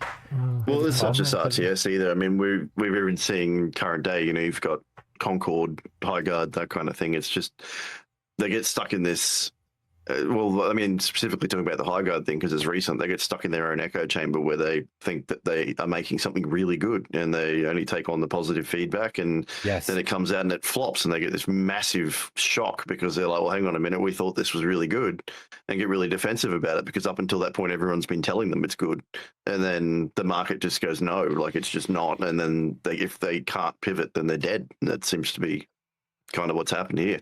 They get reviews like Liana Hafer here for IGN saying this Stormgate. What stuck out to you? The IGN reviewer, Liana Hafer. Oh my god. Stormgate still has a long road ahead of it, but it's already a special game. Combining the familiar and fresh into a satisfying RTS experience. Thanks, IGN, for letting us know if this is going to be a good game or not. Oh, Liana Hafer, opinion discarded. Like, no, it's not even to do with who they are or whatever. Like, I remember when Age of Empires 4 came out, they were covering Age of Empires 4 and spent the entire time complaining about how it wasn't a total war game. But they got no idea. It's just generic. They don't know what they're doing. It bugs me, man. You've got to know what you're talking about if you're a critic. I'm sorry, and these people don't know what they're talking about. It really bugs me. Like, because when did they do that review? Was that when it first launched, or was that? Look at what stood out, by the way, Lucid, was this line. It doesn't say. Oh, 2025. Okay, so at least it's a full release version. Hang on, go back to that wiki thing. I just want to this was the release version. Okay, it basically says something like, it was developed to make a typically complex genre accessible to new audiences while providing the option of balanced, competitive ones for more advanced players. Right. 1, RTS is not a complex genre. Yeah. Like in the grand scheme of games genres, when I think of complex, I don't think of RTS. Complex to make, yes. Complex to play, no. In terms of strategy gaming, yeah, RTS is about as simple as it gets. You know, because, you know, on the other end of the scale, you got like War in the East. You're going to have people fighting with you about that. There's going to be. I just don't think it's not a complex genre. I can already feel little hate comments coming in. Yeah, maybe it's not a complex genre. I'm sorry, it really isn't. Like it's deep and it's difficult to get good at, and you know it's highly competitive. But in terms of like mechanical complexity, it's not particularly complex, right? So if their goal was to make a relatively simple genre even more simple, that's warning bells to me immediately. But you know, from what I saw, high skill ceiling, muscle memory, like you remember your hotkeys and things like that, and then it's APM. Like if you want to be competitive, it's not so much like you still got to think about counters and things like that, but a lot of it's just muscle memory unless they redo, you know, majorly rebalance units and things like that, which does happen. But yeah, for the most part, it's like competitive FPS too. Any of these things that have a competitive area unless they get reworked, like what Riot do with League of Legends. Like you're going to get a meta, and everybody basically sticks with that. But it's just funny because like Lucid, I think you're right. If you give your average RTS player a copy of Dominions and say, "Have at it, mate," or Shadow Empire or something, like are they going to be a bit like, "What?" I don't know. I mean, I think complexity is different, but yeah. I just thought that was an interesting. I think point. This is like it's developed. This does read like corporate slop, though. Yeah, like this is just the biggest corporate slop line. It's like they had somebody from their company go write the gameplay thing on the wiki, and it's not just that they sent in their slop editor. It's hard. But the slop editor just shows how like little vision you have. If the vision was instead like, what if Heaven and Hell was real? And modern humans in in their spacefaring days came upon it, and there were like huge battles, and we wanted to explore that or something. I'd be like, oh, that's kind of cool. Like that's like, oh, we're gonna have huge real-time battles between heaven, hell, and humans. Yeah. Okay, I'm in. Sounds cool. Yeah. But no, it's developed to make a typically complex genre accessible to new audiences while providing an option of balanced, competitive one-on-ones for more. Like, get the hell out of here! Like, what are you doing? Here's the thing, though. Like, Mark just did a video where he was talking about how it appears that when the marketing team start getting involved in the core games design, you can kind of tell, and lines like that, like that's what kind of proves that point that you made to me a little bit. When they come out with lines like this, and you can kind of see it played out in the game. Like, what the fuck? Like, how? First of all, whoever wrote this, because this is probably some Frost Giant employee, they should be fired. What's his name? You should just make. If they're not fired already, they probably are. Fire yourself. Because look, if this is all you have to say about the gameplay for your game, it's a real-time strategy game in a post-apocalyptic world. As a standard for the genre, players concurrently gather resources, build troops, upgrade assets. This is the only part that's about the gameplay. And it doesn't tell you anything. The rest is this game is free to play with free and monetized content. It was developed to make a typically this doesn't say anything really. There's nothing about the game. If you cut out the bit about free to play, that basically applies to pretty much every RTS game. Because I was a bit mean about that last paragraph, but that last sentence. But actually, I think most developers would be trying to make their game accessible to new players while providing the option, while entertaining people with legacy skill. Hopefully, it doesn't usually play out that way. But yeah. So by the way, just think, these are the people making your game. They write stuff like that. Yeah. These are the people who are presenting your game to you. These are probably the people designing your game too. Yeah. This is like the level of quality that's going in. If you can't even come up with better marketing than that, then why am I? I'm just glad we live in a world where you can be this bad at your job and still get given $35 million to make a game that clearly you don't even really care that much about. Yeah.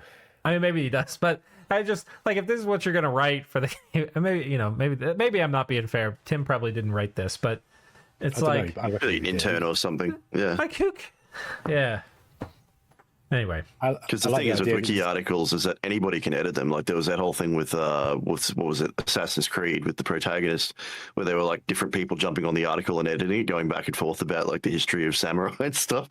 So for all we know, it may not have even for all we know, it may not have even been an employee that wrote this. It could just be some random fan. Like it literally could be anyone. Yeah. And the internet's a real fog of war, isn't it? That whole Yasuke thing was hilarious. Wasn't it all the sources for that guy existing, in the way that he was framed to exist, all came from one quote unquote historian?